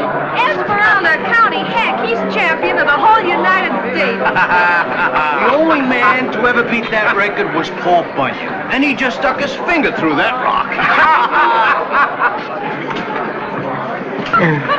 Well, Bill Houston, you're just in time. We're celebrating Lou's victory. Have a drink. Thanks. I need this. What's the matter, Bill? And my lawyer just told me that Martin's claim on the Eureka mine will stand up in court. But you located it. It was your big strike. But finding and owning are two different things as far as law's concerned. Of all the low-down claim-jumping tricks. That's why I needed this drink. For all these years, Sarah's been counting on that mine. Well, fight it through anyhow. There's always a chance. A good chance to go broke. Pouring good money after bad never did anybody any good at all. He's right. With that mine closed, I need all I've got to live on. No, Bill, you can't give up without a struggle. Not when you're in the right. And you never can tell what you might turn up with. This case is airtight. Did you ever see his location notices? You see it? I've been studying till my eyes are blind. His claim is dated 3 months before mine. Here, look at it yourself.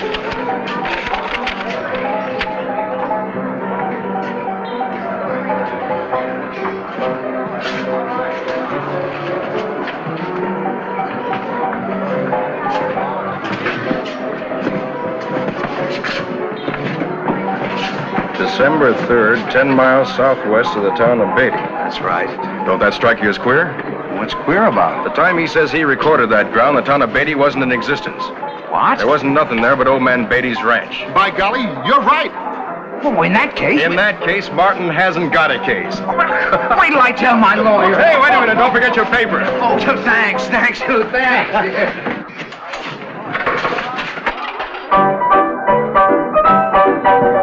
All right, boys, business is over. Management can't make any money this way. How about a dance, champ? Good idea.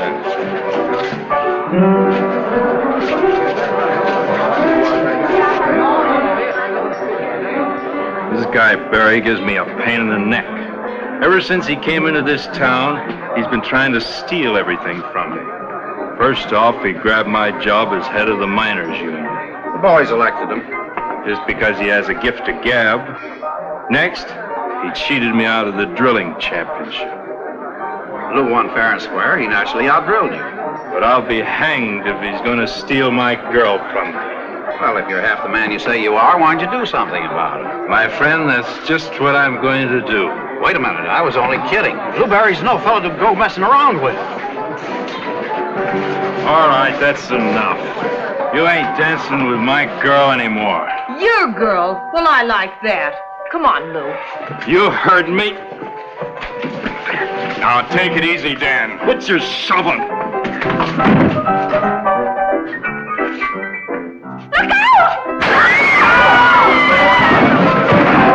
That ought to fix you, you blasted show-off. Oh, no. Get back. Get back. All of you.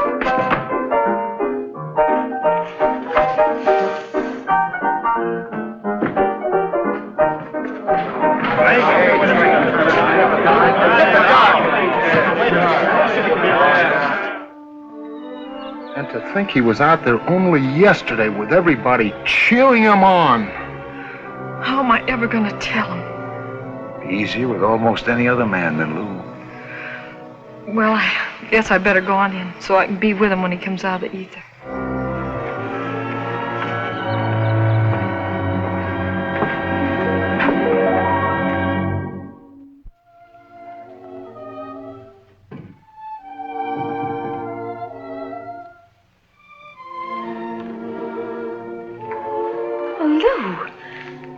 I thought you'd still be under the ether. Aren't you wonderful to snap out of it so fast? Oh, all the boys send their best. Bill and Jerry and everyone. So they cut it off. It was the only way, Lou. It was your arm or your life. Well, they made a poor choice. A hard rock miner with only one arm. There are other jobs besides hard rock mining. Sure, lots of them. Like being a left-handed paper hanger. Or a five-fingered piano player. Lou, don't. What became of Dan? He left town. He hadn't, folks had killed him the way they felt. I'll kill him myself if I ever lay my hands... Why did it have to happen, Clem? Why? It don't do no good to wonder why things happen. All you can do is make the best of them. What hurts most is that now I can't ask you to marry me. Did you say marry? Yeah. I was going to ask you last night. A married woman. With a home and a husband. Instead of just a dance hall girl that every man thinks he can buy. Oh, Lou! You don't understand. I said I can't ask you now. Then I'll ask you. Lou, will you marry me? You don't know what you're saying. I'm saying I'd rather have one of your arms around me than two of any other man's in the world. You sure you ain't asking just because you're sorry? I love you, Lou. I love you as much as any woman ever loved a man. Clem. Oh, Lou. I start the song leaning against the piano, see, till I get to the chorus, and then I swing myself up on it. Oh, here, let me help you.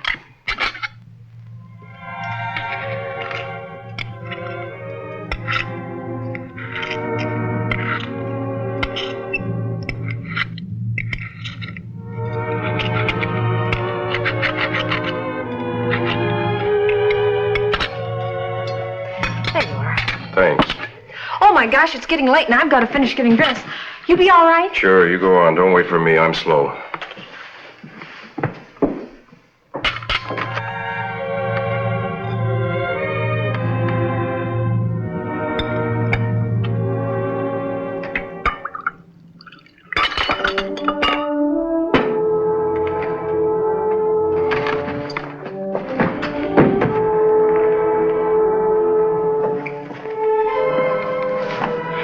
the dishes, honey. I'll do them when I get home. Ain't that dress kind of low? Oh, it's no lower than any of the rest of them. Don't wait up for me. I'll be late.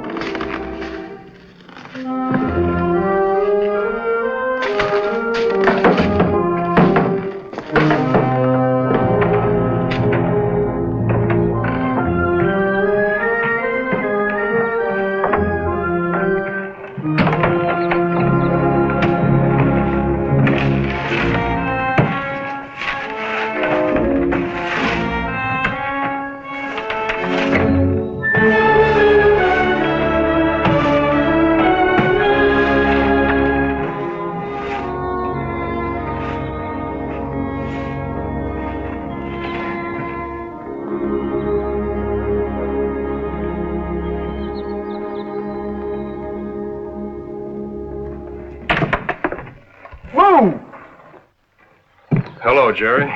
Glad to see you. You're looking fine. Oh, I'm feeling fine. Almost as good as new. Give me a little more time and I'll be able to do as much with one arm as I used to with two.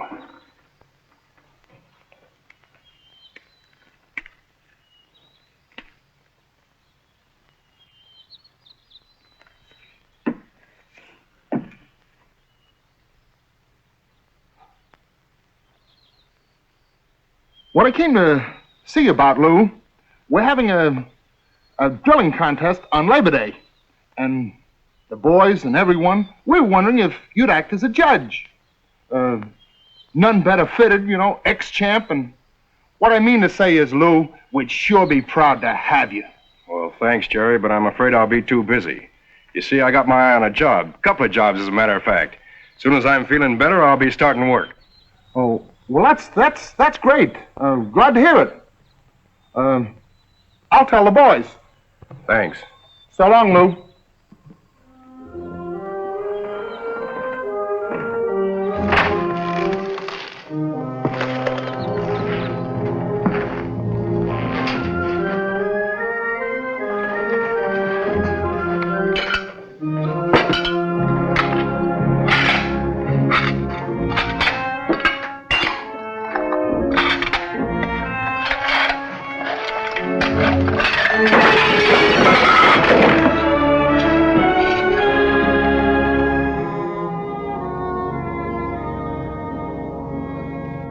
Oh, it brought the house down, Lou. When I hoisted myself on the piano and swung into the chorus, they started throwing the money. Fairly rained it on me. Well, just look at it.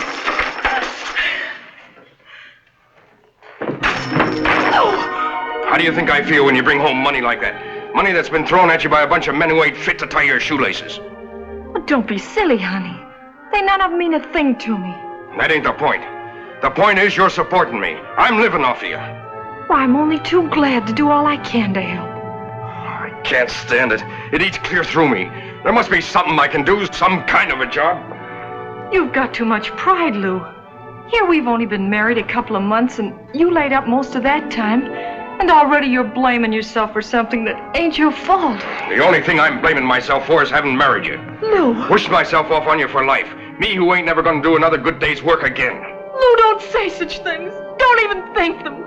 I love you, don't you understand? I love you just as you are. It's gonna be all right, honey, you'll see. It'll be all right. Sure. Sure, it'll be all right.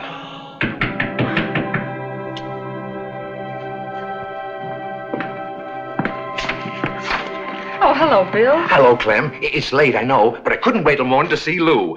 Lou, I won!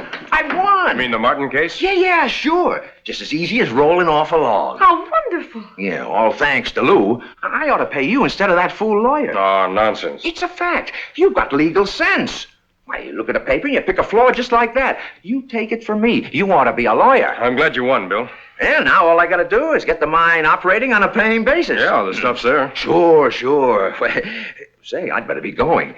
And thanks, Lou. Oh. Good night, Bill. Good night. Oh, hey, good night, Clem. Good night, Bill.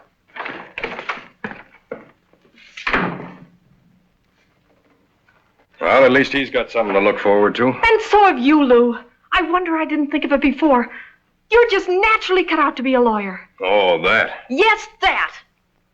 Me? Well, you said yourself before all this happened that you weren't going to be a $4 a day driller all your life. All right, I was.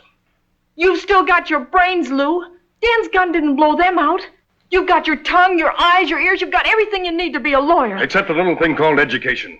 Nobody's born with an education. That's something you gotta get. That's a little too late to start at 27. Well, it's never too late. All it takes is time and hard work. And money. No, the whole idea's crazy. You can do it if you want to, Lou. But of course, if you want to go around feeling sorry for yourself and be a quitter. Who said I was a quitter? That's more like it. Now you listen to me. You're going to school and study law. I don't care how long it takes. 1 year, 2 years, 5. But you're going to learn all there is to know about it. Then you're going to hang out your shingle. Lou Barry, attorney at law. Why, before you're through, you're going to be one of the greatest lawyers in the state, in the whole West. But nothing. I can take care of the money. Why, there's no girl in this camp makes what I do. If it bothers you about taking it, well, we'll call it a loan. After your success, you can pay me back 1,000%. Well, what about it? You're the one who ought to be the lawyer, Clem. If ever I plead a case as well as you... Then the verdict is... Yes, sweetheart. Oh, no.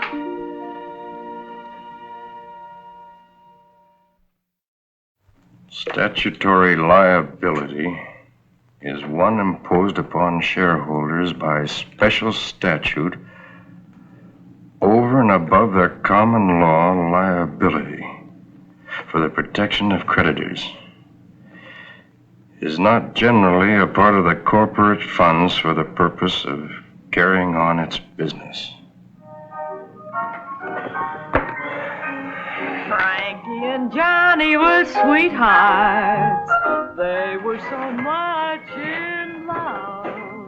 They swore to be true to each other, true as the stars above.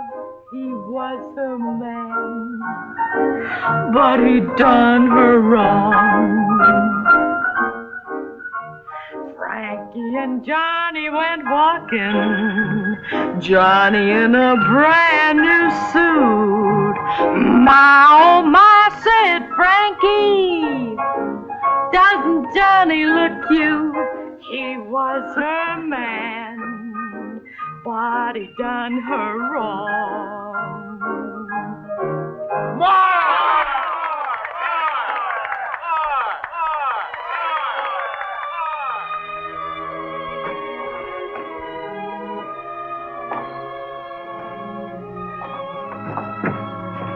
I like your singing, girl. You're pretty good.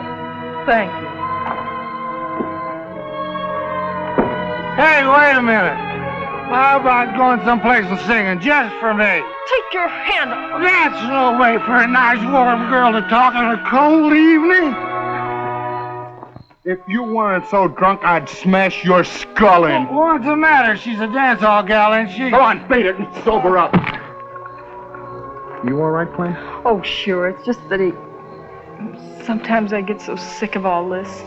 I'll bet. Want me to see you to your door? No, thanks. I'm used to walking it alone.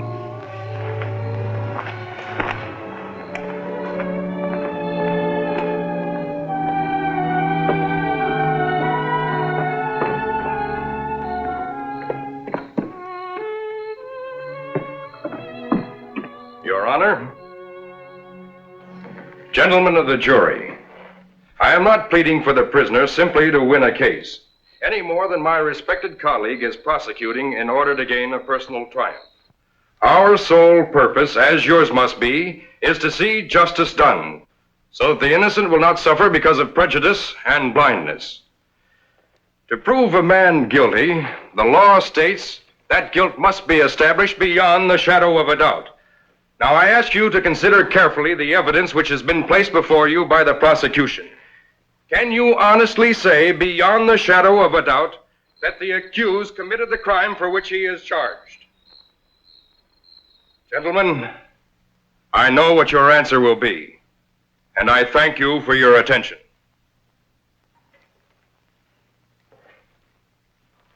Your Honor, the defense rests.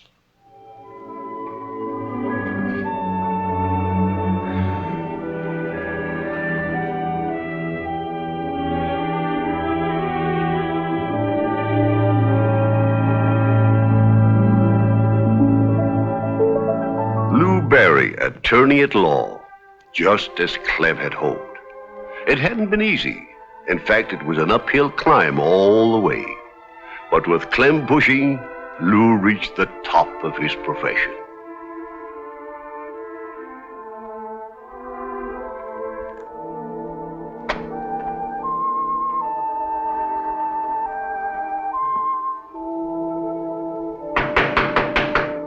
Come in.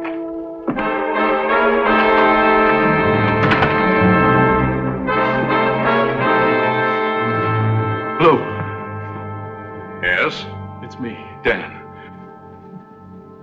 Don't you know me? It's Dan Gorman. Dan Gorman? I'm in trouble, terrible trouble, and I need help. And you've come to me for it. I know I got no right to, but it's you or nobody. I've been reading about you in the paper and listening to folks talk about you. You're the greatest criminal lawyer in the whole state. You've never lost an important case. You're the only one that can help me. What's your trouble? They're after me for murder. They claim I killed a man in a room in the house. And I only defend people I believe in. I didn't do it, Lou. I swear I didn't. I've stooped pretty low since that night at Round Mountain, but I never killed anybody. Never. Please, please, Lou. Please, I beg of you. You're the only one that can get me out of this. If you don't, they're gonna hang me, and I'm innocent. Look at me and say that. I swear it. I'm innocent. All right, Dan, I'll defend you. You will? You actually will? I guess I really owe it to you. If it hadn't been for you, I might still be a $4 a day driller, earning my living with my muscles instead of my mind. I have to go out for a while. You wait in there. Nobody will disturb you. We'll talk it over when I come back. There was something I forgot to tell you. Haven't any money?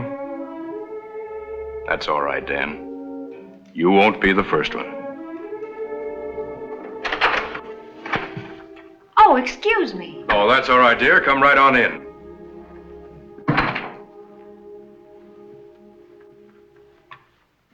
Who was that awful-looking tramp? A very important client. I'll tell you about him later when I have more time. Right now, I have to get over to court. Let's go then.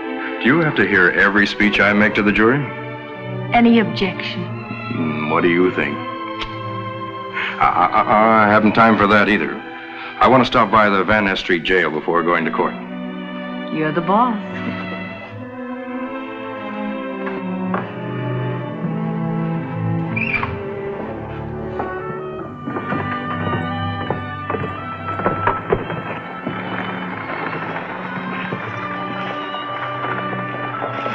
That's Lou Berry. He's the smartest attorney in the West. Used to be a miner before he took up law. He deserves a lot of credit. He's a self-made man. Self-made man, indeed. Who's the woman with him? That's his wife. Wife? You'd think a man in his position would marry a lady. No, Lou, she's right. I guess in thinking about you, I forgot about myself. As far as I'm concerned, you're the finest lady in the land. Thank you, darling. But that still doesn't change other folks' opinion.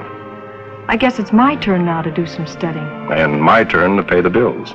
I hope I'm as good at becoming a lady as you were a lawyer. Of that, I have no doubts.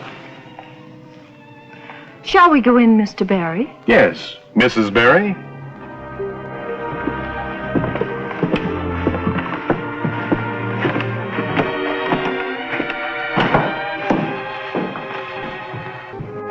These two old newspaper clippings should wind up my story. This one tells how Lou Berry got Dan Gorman acquitted of murder. And this one from the society page reads, Guest of honor at luncheon, Mrs. Lou Berry, social leader of San Francisco.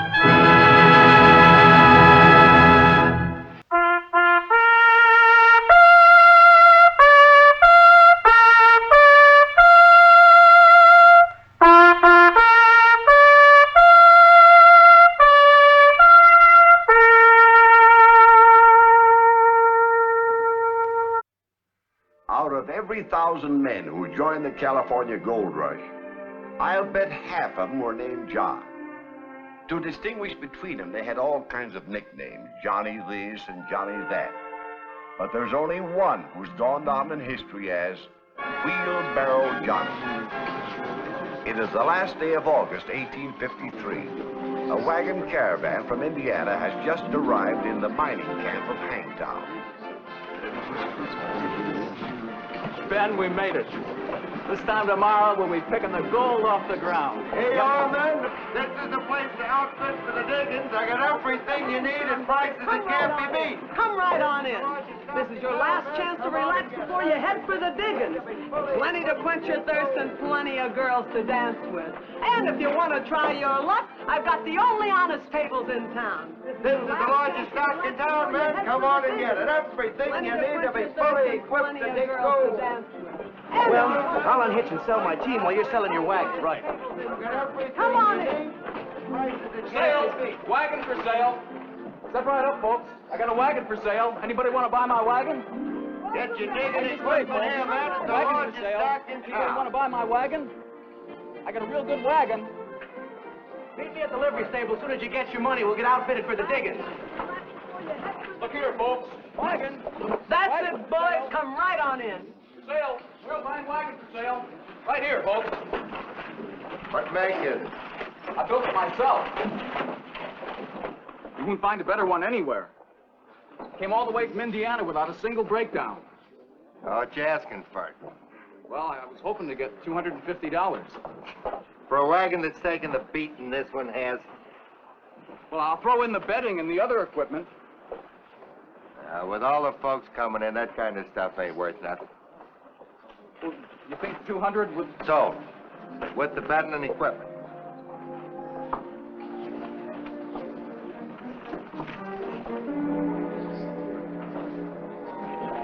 Thank you, sir. Thank you.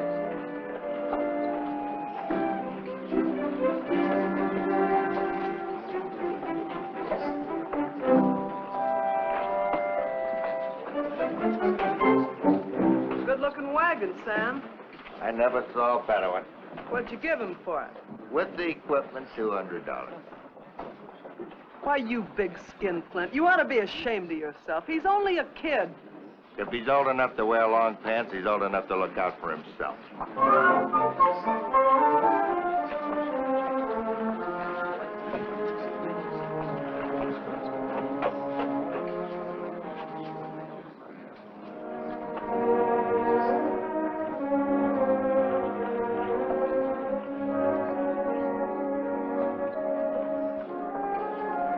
Always like to see a lad carrying a Bible. My mother gave it to me when I left home. Just like my own dear mother. Rest her soul. Oh, that storekeeper sure rooked you. Rooked me? Why, good wagons are at a premium here. You should have gotten double what he gave you. I should?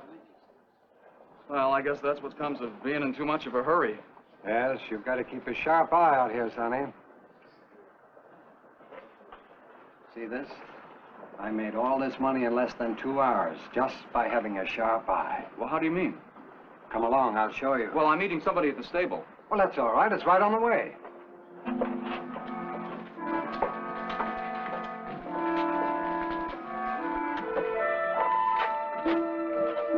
All right, boys, here it is. Three-card money. 5 will get you 10, 10 will get you 20, 20 gets you 40. It's your eyes against my hand. Anybody can play it? We have the King of Diamonds, the Ace of Spades, and the Joker. There they are. Why, it's a gambling game. It's a test of eyesight. Watch. We have the Ace of Spades, the King of Diamonds, and the Joker. Your eyes against my hands. All right, we shuffle them up. All right, pick a card. Where's the Ace of Spades, sir? That one. No, that's the Joker. The young gentleman is right. That's the Joker. Well, that's easy. Anybody Now, try it yourself this time. Go on. Me? Oh, no, I never touched a card in my life. I promised my folks I wouldn't. You don't have to touch them. Just point to them. All right, here we go again. I repeat, the Ace of Spades, the King of Diamonds, and the Joker. And we shuffle the cards up, and where are they? Pick a card. The King. The King, where is it? That one. For how much? $10. The young gentleman bets $10. And the young gentleman is right. The King of Diamonds. There's your $10, and 20 from me, 2 to 1. Now, let us stay there and play it again. You've got an eye like a hawk, boy. All right, here we go again. All right, there they are. 3 cards. Watch me very closely. All right, which one? The king. Where? Right there. Sorry. Ace of spades. Could have sworn. Deal him again. All right, there they are. Now watch them. Keep your eye on them. And watch my hands, because here we go. Bet? The ace. Where? There. Wrong. Sorry. King of diamonds.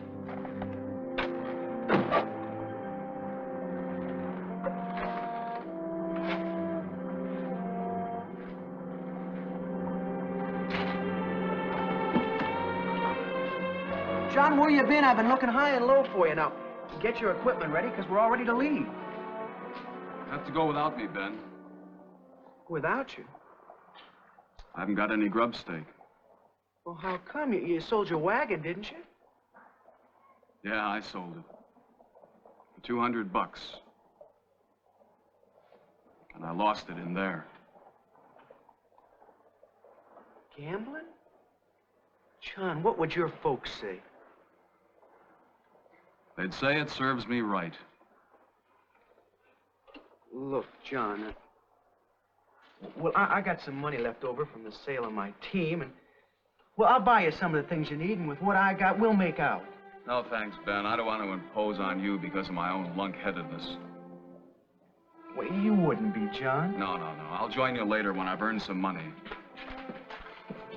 Go on now. It's every man for himself out here. Devil take the hindmost. Good luck, John. And the devil sure took me.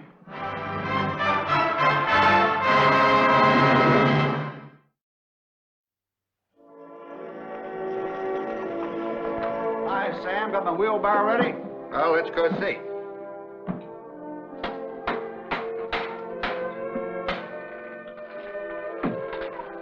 Got it finished, Johnny? Good. Well, I don't know how good. I wouldn't guarantee it. What? Well, this lumber's green pitch pine. When she dries, she's going to crack wide open. And there's no strength to it. Now, look. See what I mean? I sure don't want no wheelbarrow like that. Wait a minute, Bill. You nincompoop. I give you a job out of the bigness of my heart, and this is how you repay me. You run customers off. You're fired. But if the barrel was no good, Mr. It Dunn. was good enough to sell. You mean you would knowingly cheat a man? Get over here!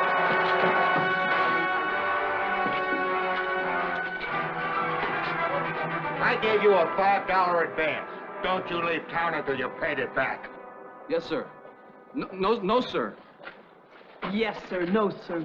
Why didn't you stand up to him? You don't have to take his guff. I wouldn't want to get in a fight, ma'am. Fighting's a sin. Who says so? It's the way I was brought up. All violence is wrong. I shouldn't even have busted that wheelbarrow. That was an act of violence. You came to the wrong place, young man, when you came to Hangtown. I'm only staying till I can get a stake for the diggings. You wouldn't need somebody to do the chores, would you? I mean, in exchange for meals. I don't serve meals. Oh. Well, thanks anyway. Just a minute. There's a blacksmith up the street named Joe Hine. Tell him Goldie sent you. Said to put you to work making wheelbarrows. Wheelbarrows? Wheelbarrows. Every miner needs one. Needs more than one the rate they break down. Well, mine'd stand up. I mean, if I could get decent material. Tell Joe to give you $10 a barrel. $10? Well, Mr. Dalrymple was only going to give me $5. That skinflint would. Tell Joe $10, and if he doesn't like it, to argue with me. $10 a barrow a day. Why, in a couple of weeks, I'd be able to quit and go out and dig for gold. Gee, thanks, ma'am. Maybe I can do something for you sometime.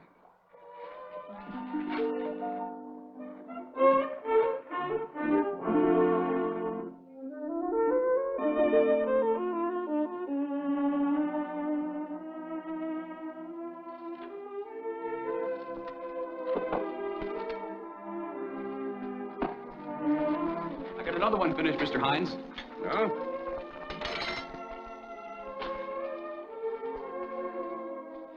Fine job, John. There's your $10. Thank you, sir.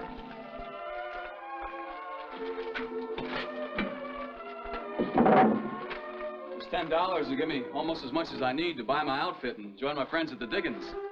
Couldn't persuade you to stay? No, sir. Well, if you got your mind set on going to diggings, I guess the only way to unset it is to go and dig.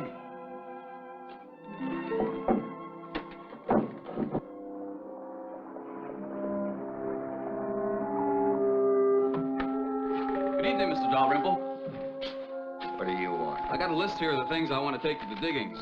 After I pick them out, I'll come back with one of my wheelbarrows and get them. And pay for them?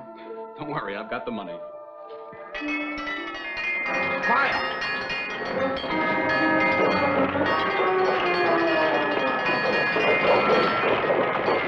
The whole end of town to play. Blacksmith shop, my money!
Tough luck, Johnny.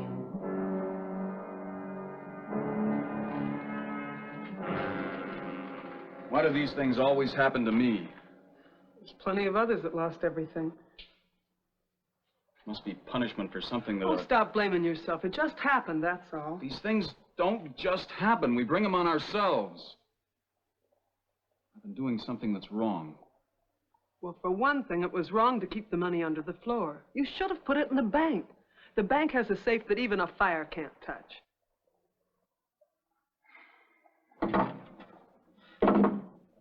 Oh, no man anything. I'll never get to the diggings. I might as well quit trying. I'll stake you, Johnny. Fire didn't even touch my place. I've got plenty of money in the bank. Come on, how much you need? 100, 200, 300? I'd be ashamed to borrow from a woman. Then I'll give you the money. Thanks. But I can still build wheelbarrows.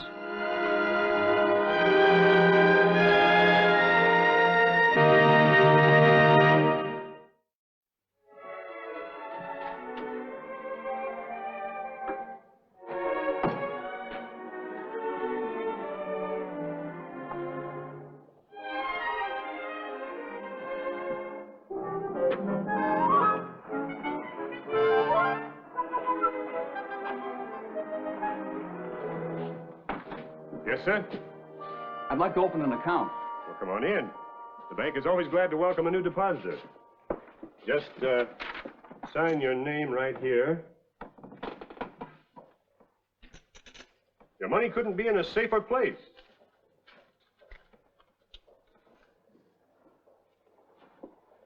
No danger of moths? Moths? Well, you know what the Bible says about treasure laid up on earth, where moths and rust doth corrupt and thieves break in. You don't have to worry about any of those things, my friend.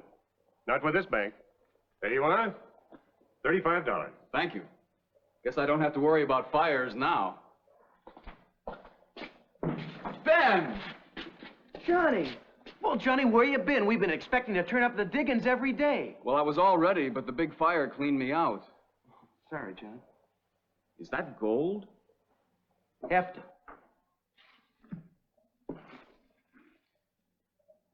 You dug all this? Me and a couple other fellas. I brung it down to the bank for safekeeping. You know how much I took out in one day? More than $700. $700? Yes, sir. I'll see you later, Ben. John, what's the hurry? I gotta go back to the shop and make some more wheelbarrows so I can go to the diggings.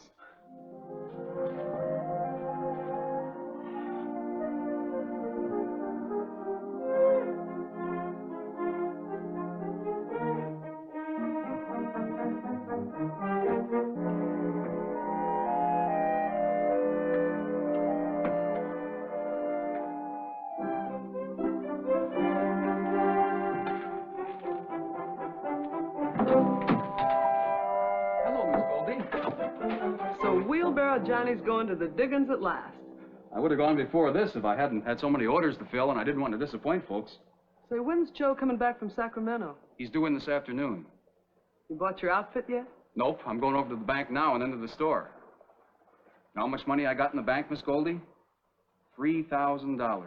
You're not carrying that with you to the diggings. Nope, I'm just drawing out what I need. Well, don't you leave without saying goodbye. I won't.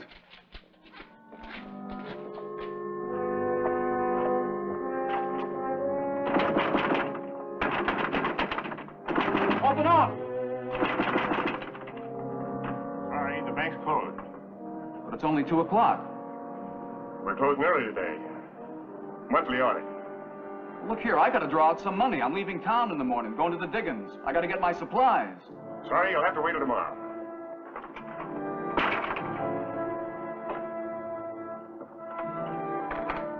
That pig-headed young Dutchman. All right, get along with your work.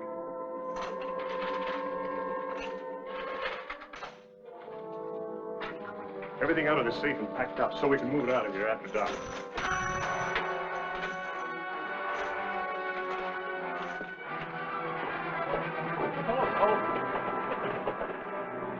Johnny, good to see you. I was afraid you'd left already. I'm on my way tomorrow. I was supposed to pick up my outfit this afternoon, but the bank's closed. Closed? An hour early. Monthly audit, the bank man said. Seems like more things can happen to hold me up. Monthly audit? I don't like it, Johnny. You don't think anything's wrong, do you? Gee, I got $3,000 in that bank. I got $20,000, and I don't intend to lose it. Lose it? I heard a rumor in Sacramento. Come on over to the shop where we can talk. You mean a big bank like McAdams is in trouble? Well, some branches aren't as strong as Hangtown. I know how these fellas operate.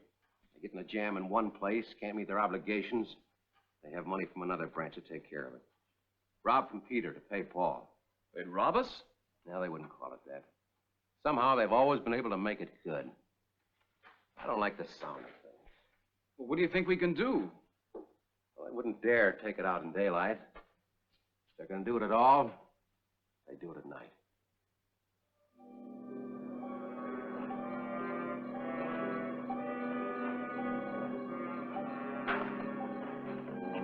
We can watch from here. Come on.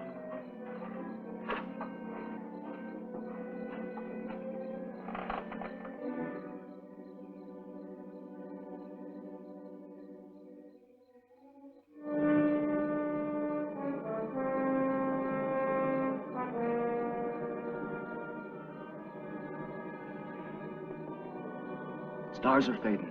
Be morning before long. If they was gonna be here, they would have been here by now.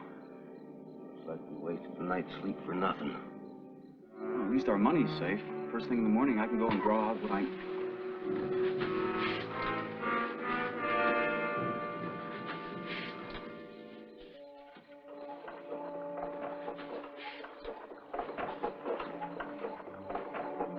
I was right.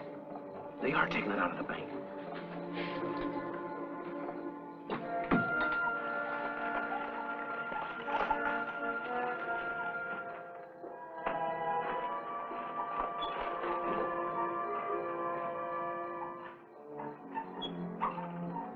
They're putting it in the store. That's Sam Dalrymple. Pretty smart. That way they can freight it out in boxes and barrels in broad daylight. Nobody be the wiser. Keep watch. I'll go get the sheriff. Yeah, come on.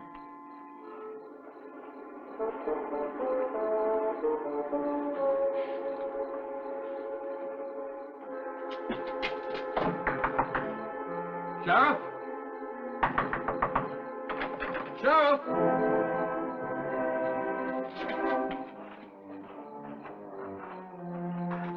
The sheriff must be out of town. They might take it out before he gets back. What do we do? Act on our own. Have we got the right? It's our money, ain't it? What I mean Come on. is...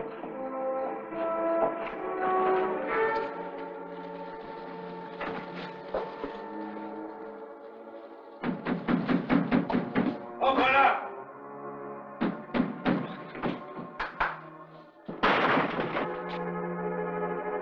What's the idea of breaking into my store? So this is what you call an audit, huh?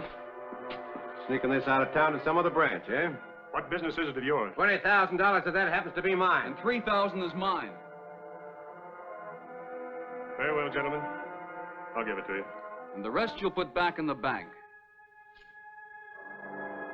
Put back? That money belongs to folks who trust you. It's every cent some of them have got. What you're doing is just like stealing it from them. All I'm doing is carrying out orders from the head office. Not this time. See here, Hines. You've got no right to tell him what to do. Haven't I? No, you haven't. Then I'll let the town folks tell you. After I tell them what's going on here. Stop it!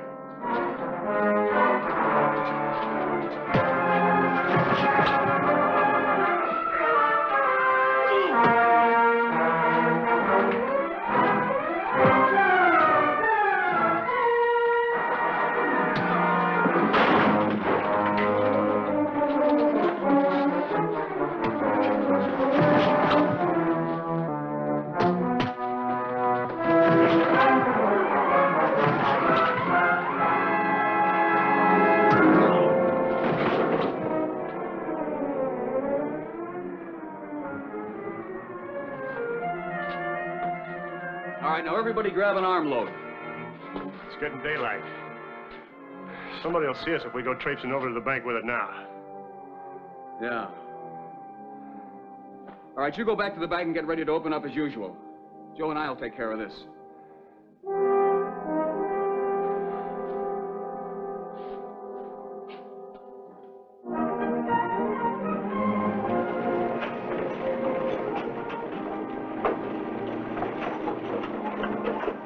Looks like you got yourself a little load there, Johnny. Sure have. What is it? Load of gold for the bank.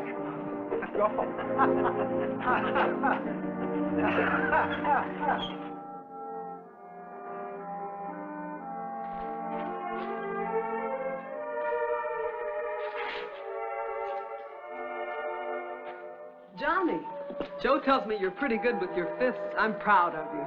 Well, I'm kind of proud of myself. Fighting makes you feel good when it's for a good cause. Well, I got mine out. 100 cents on the dollar. Folks in Hangtown owe you a debt of thanks. I like Hangtown. Now I'm leaving it. Letter for you, Johnny. It's from one of my brothers. It's a good thing it caught up with you before you left for the diggings.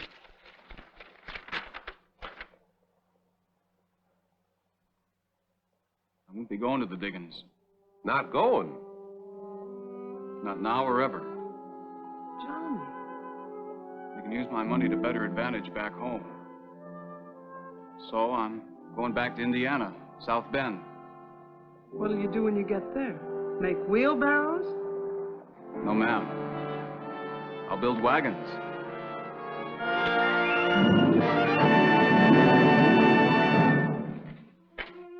And build wagons he did.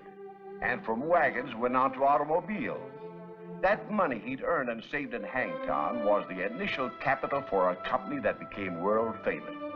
For Wheelbarrow Johnny's name was Studebaker.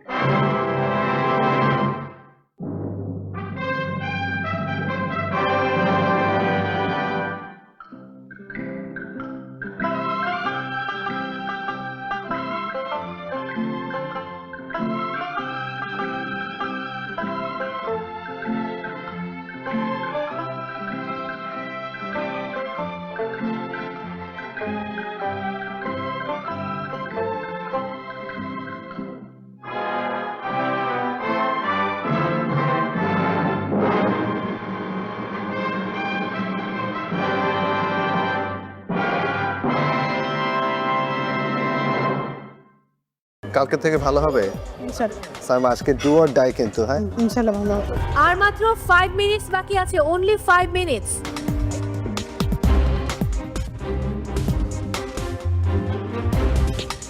Saima কি অবস্থা আজকে পাতুরি করেছি nice ইলিশ মাছ আর কচু দিয়ে আর একটা piece করেছি ওই মান কচুটা দিয়ে কালকে থেকে ভালো হবে ইনশাআল্লাহ সাইমা আজকে ডু অর ডাই কিন্তু হ্যাঁ ইনশাআল্লাহ ভালো হবে থ্যাংক ইউ পার্টিসিপেন্টস আর মাত্র 10 মিনিট বাকি আছে এই 10 মিনিটের মধ্যে কুকিং কমপ্লিট করতে হবে কস্টিং কিচেন ক্লিনিং এবং প্লেটিং সো যত দ্রুত সম্ভব বাকি সবগুলো কাজ শেষ করুন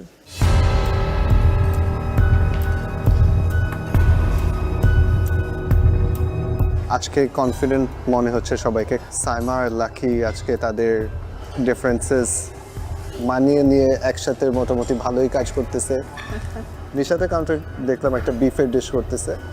আজকে কিন্তু নিশাতের টিম আর আপনার জানের টিম নেক টু নেক, অলমোস্ট সেম রেসিপি।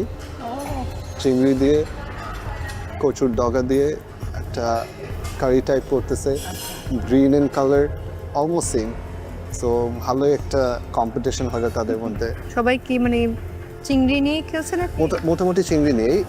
নাশিতারা একটা চিকেনের ডিশ করতেছে, আর নিশাদদের দেখলাম একটা বিফের ডিশ করতেছে। প্রেশার কুকারের ভিতরে দেখতে পাই না ভিতরে কি অবস্থা, বাট বিফ দিয়ে তারা রেসিপি করতেছে।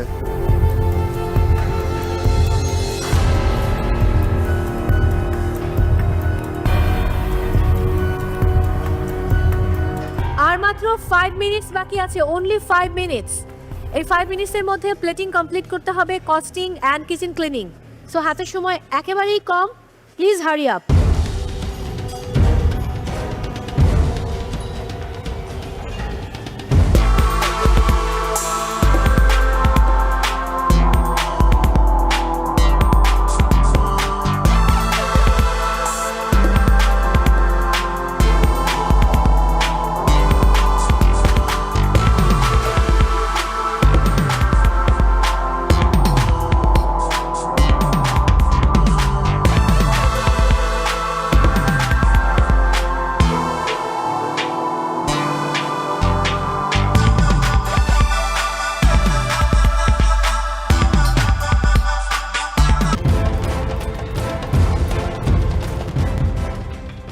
ওকে, কাউন্টডাউন দিচ্ছি।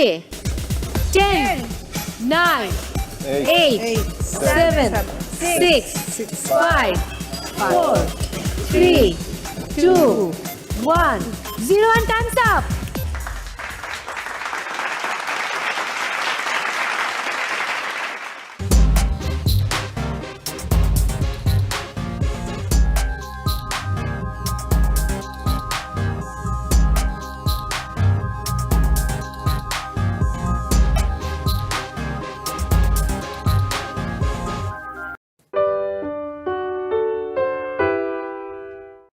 স্পাইসি থাকবে না প্লেন থাকবে এরকম? এটা প্লেনই থাকবে।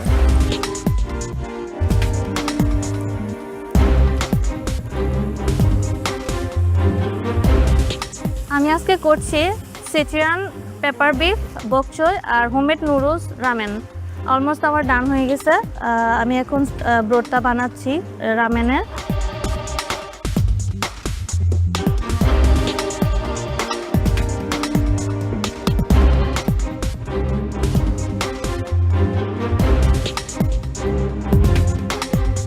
আমি হচ্ছে তেরিয়াকি চিকেন করতেছি, সাথে হচ্ছে গার্লিক ব্রোকলি, অ্যান্ড এটা হচ্ছে যাবে হচ্ছে বাউয়ের সাথে বাউবান। সো আমার সব কিছু অলমোস্ট মানে প্রিপারেশন রেডি, এখন জাস্ট এটা হয়ে গেলে প্লেটিং করব।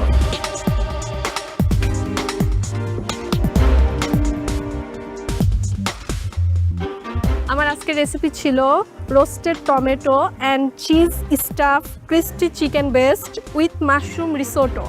আমার অলরেডি মাশরুম রিসোটো করা কমপ্লিট। আমি এখন হচ্ছে roasted tomato and cheese stuff crispy chicken বেস্টের একবার হচ্ছে শ্যালো ফ্রাই করে নিয়েছি, আমি আরেকবার ফ্রাই করব ক্রিস্পি আনার জন্য।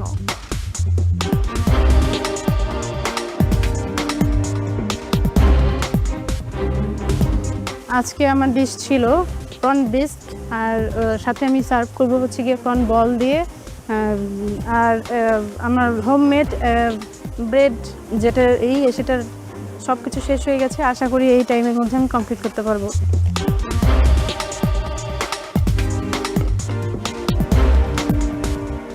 আজকে আমার রেসিপি হচ্ছে একটা টুইস্টেড রেসিপি, যেটা হচ্ছে dark chocolate and chilli mustard with হচ্ছে গিয়ে strawberry coulis and caramelize popcorn on top. আর আমার টার্টটা হবে হচ্ছে গিয়ে cocoa tart. Tart shell baking চলছে, মুজ ফ্রিজিংয়ে আছে, ক্যারামেল সস আর স্ট্রবেরি কোলিজটা হচ্ছে গিয়ে ইন প্রসেস।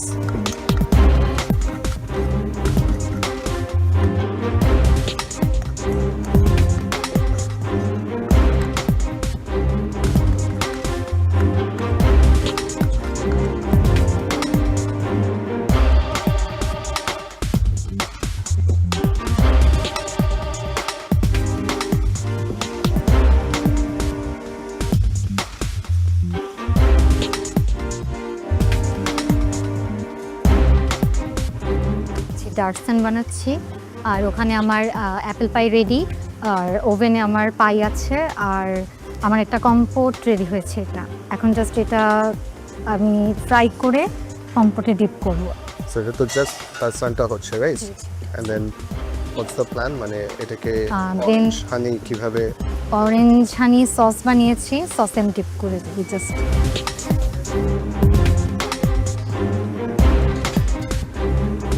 তুমি কি বানাচ্ছেন? আমার ছিল আজকে চিকেন পাই, তো আমি ওটা প্রিপারেশন করতেছি, সাথে ম্যাশ পটেটো ছিল আর সতে পেয়ার।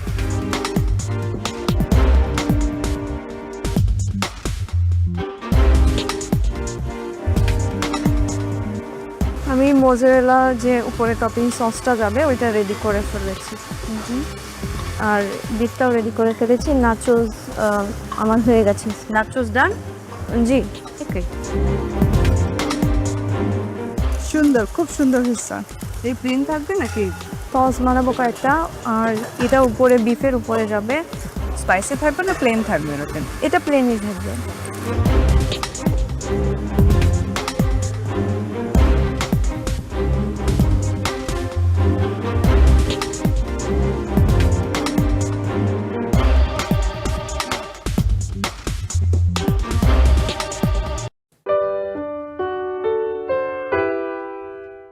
প্রত্যেক প্রতিযোগীর জন্য মেন্টার্স টাইম থাকছে 5 মিনিট করে। আজকে আমাদের ফিশ ফিউশন এই সেগমেন্টের জন্য রাঁধুনি গ্রোসারিতে যাওয়ার সময় থাকছে 15 মিনিটস, আর কুকিং টাইম থাকছে 1 আওয়ার। আর পূর্ণিমাপু, মেন্টরদের সময়টা তো দেওয়া হবে নিশ্চয়ই? অবশ্যই থাকছে। প্রত্যেক প্রতিযোগীর জন্য মেন্টার্স টাইম থাকছে 5 মিনিট করে, যাতে আপনাদের কুজিন এবং সেই সাথে রেসিপিগুলো ভালো করে যাতে বুঝিয়ে দিতে পারে।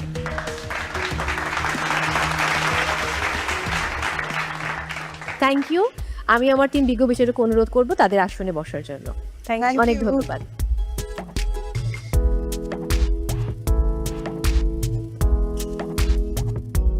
মেন্টরস প্লিজ বসবেন আপনারা, সেই সাথে প্লিজ আপনারাও বসুন।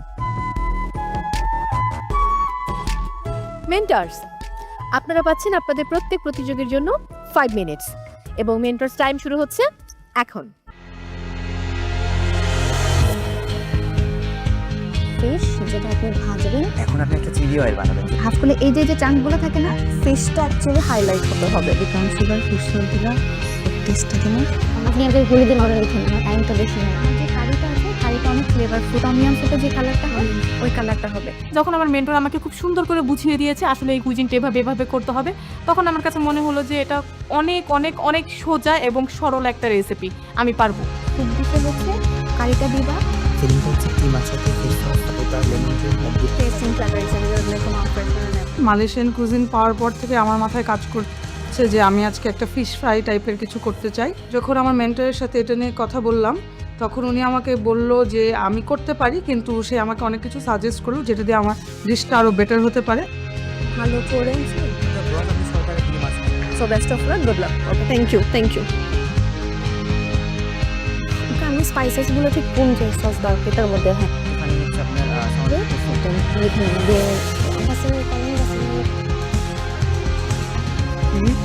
বলে যাবো আপনি আপনার এটা আপনার টাইমটাকেও তো আপনাকে কাভার করতে হবে। ফেরদৌস আরা, আপনার সময় শেষ। Thank you.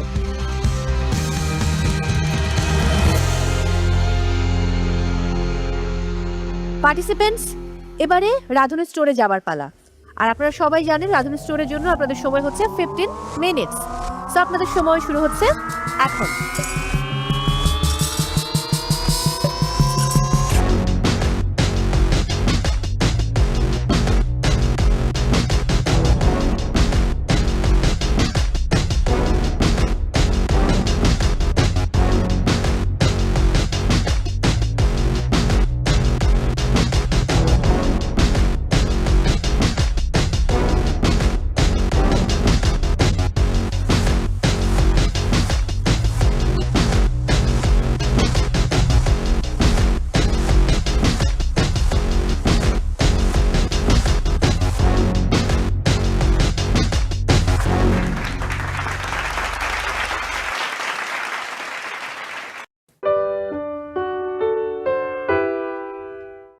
কি বানাচ্ছেন নিশাত?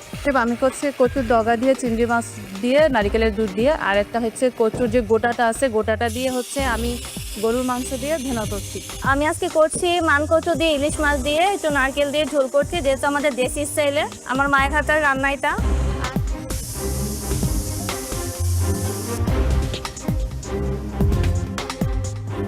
পার্টিসিপেন্টস আর মাত্র 30 মিনিট বাকি আছে। এই 30 মিনিটের মধ্যে আপনাদের কুকিং ডান করতে হবে, সেই সাথে প্লেটিং, ক্লিনিং এবং কস্টিং। সো সময় হাতে একেবারেই কম, দুজন মিলে কাজ করুন, একজন অন্যজনকে সাহায্য করুন বা একজন কস্টিং করে ফেলুন। হাতে সময় আছে আর মাত্র 30 মিনিট।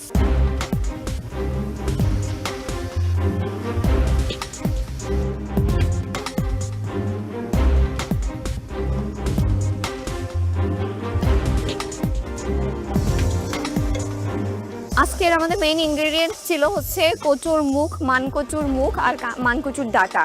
তো আমরা মানকচুর ডাঁটাটা দিয়ে একটা হচ্ছে চিংড়ি মাছের টক করছি, আর হচ্ছে মানকচুর যে মুখটা আছে ওটা দিয়ে আমরা ইলিশ মাছের একটা কারি বানাচ্ছি।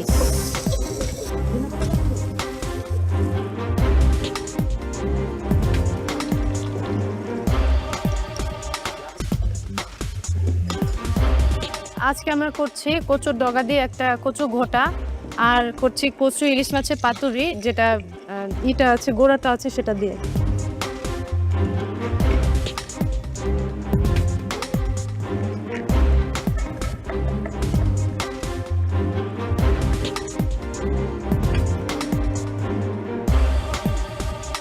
আমি আজকে করছি মানকচু দিয়ে ইলিশ মাছ দিয়ে একটু নারকেল দিয়ে ঝোল করছি, যেহেতু আমাদের দেশি স্টাইলে আমার মায়ের হাতের রান্না এটা। আর করছি কচু ডাঁটা দিয়ে হচ্ছে চিংড়ি মাছ দিয়ে একটা ভুনা করব ডাল দিয়ে। দেখি আমার হাতের রান্না কেমন আনতে পারি। না আচ্ছা ঠিক আছে, আটাটা দাও।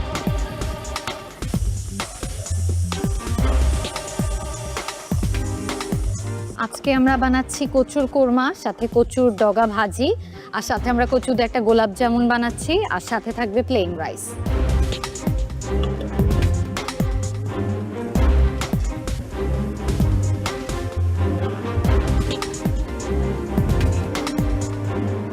লেবু একটা 5 টাকা।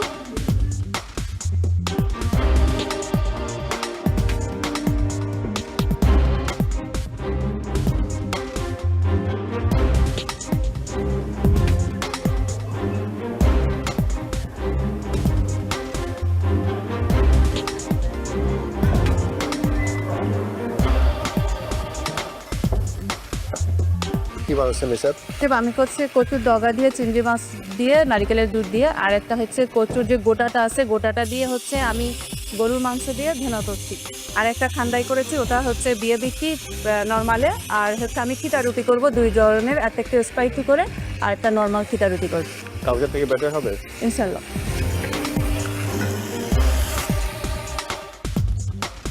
সেই জ্যোতি, কি রেসিপি আজকে? আজকে আমার যে কচুর যে রুটটা ছিল ওইটা দিয়ে হচ্ছে একটা ইলিশ মাছের ওইটা দিয়ে একটা কারি করেছি। আর যে গ্রিন পার্টটা ছিল ওটাকে আমরা পেস্ট করে একটা টক ফ্লেভার দিয়ে চিংড়ি দিয়ে একটা সেমি গ্রেভির মতো করেছি।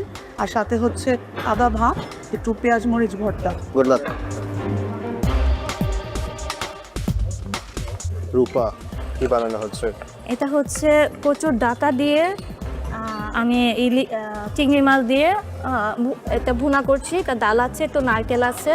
এটা পুরোপুরি হচ্ছে আমার মায়ের হাতের রান্না। আজকে আমার মাকে আমি অনেক মিস করছি, জানি না আমার হাতের রান্নার মতো হবে কিনা। দেখি আজকে আমার হাতের রান্নাটা আমি দিতে পারি কিনা। স্মেল অনেক সুন্দর আসছে, এটা টেস্ট করতে পারবো? Yes sir.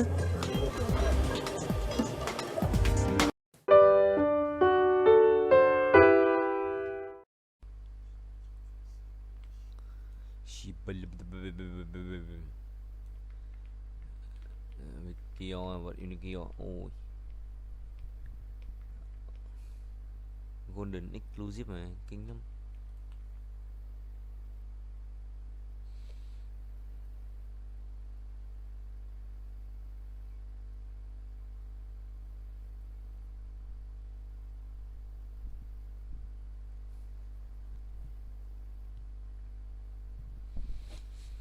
Ba 30 phút.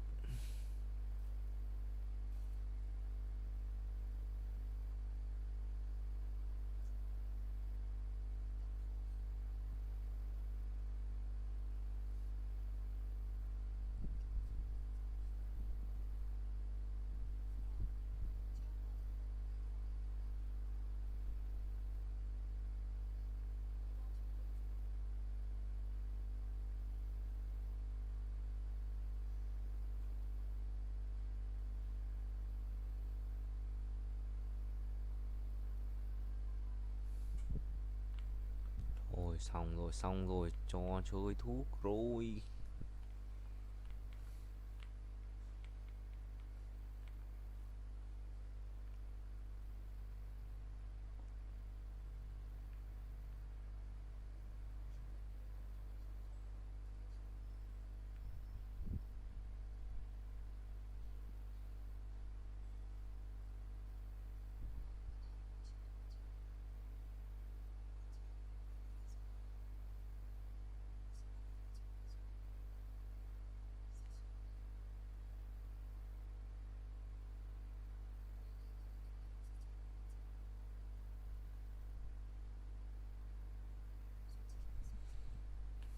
Còn rất bé đấy, còn rất bé đấy. 27 phút, 30 phút. Oh nice. That's pretty good.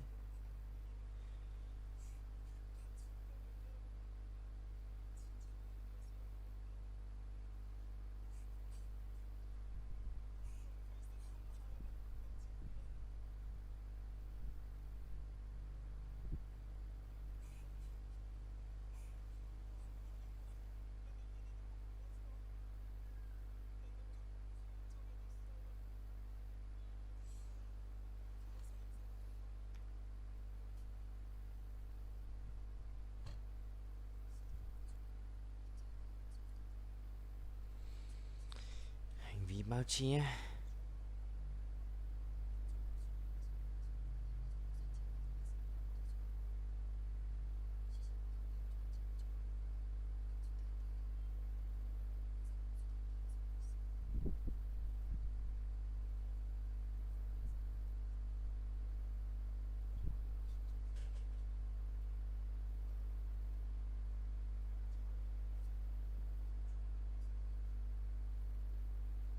Tạm thời cứ cho về.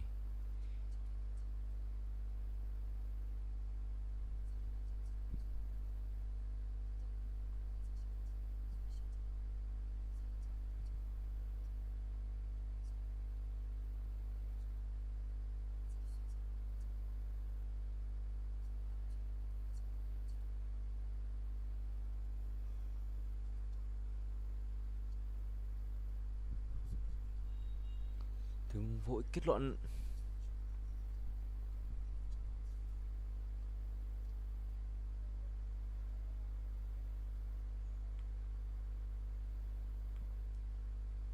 Let's farming 29 phút. Go Bri.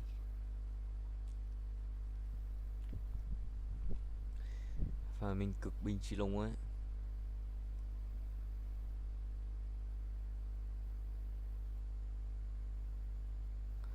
Tối thì go ít.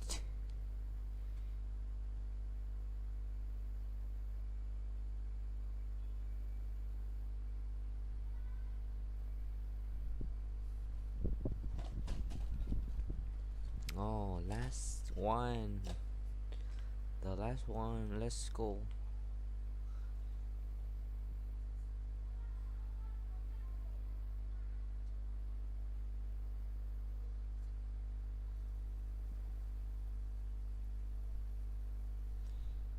Làm gì mà nôn vậy Bri?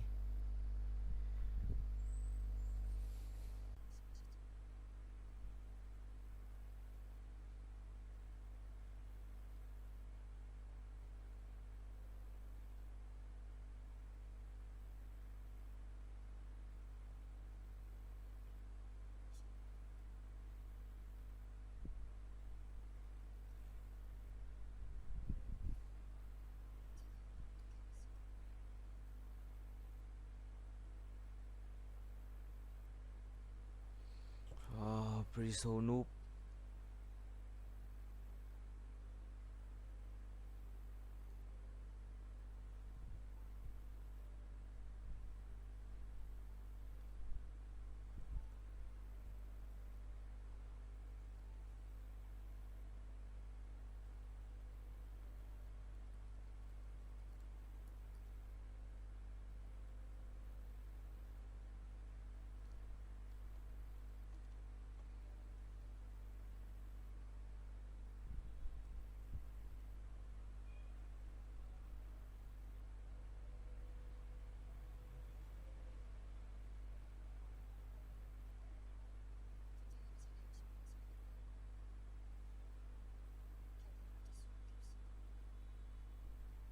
nào thế nhỉ?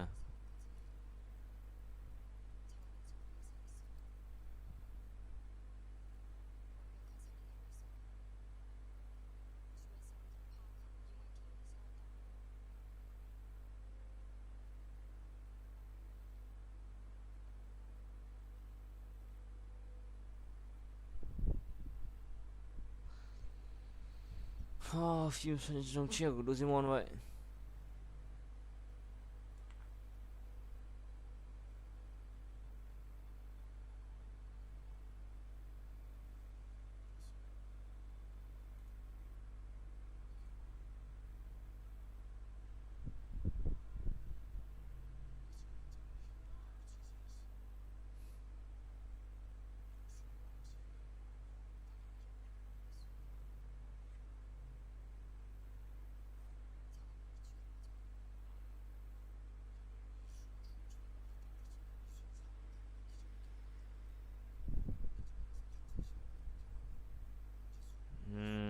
Okay.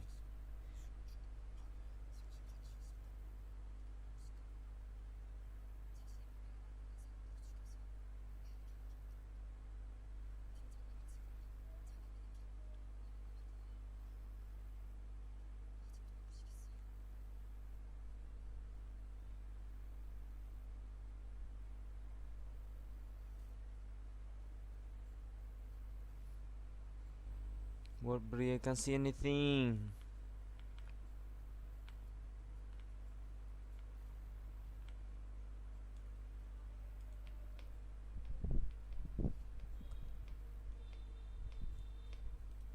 Teleport to pizza. Đi, vào đây đi.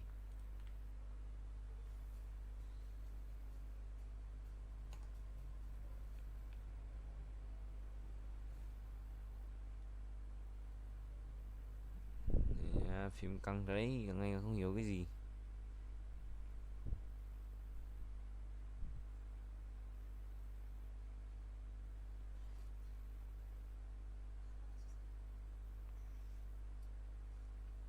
Lee Soo Hyun.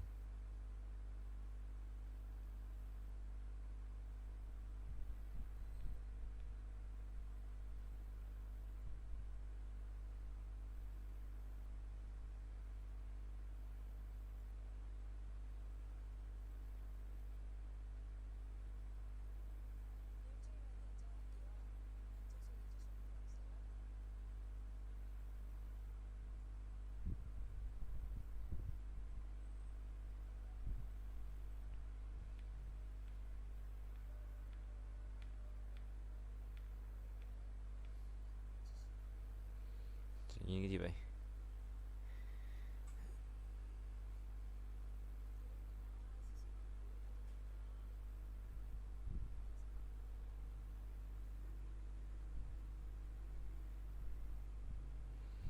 What, Bri so handsome.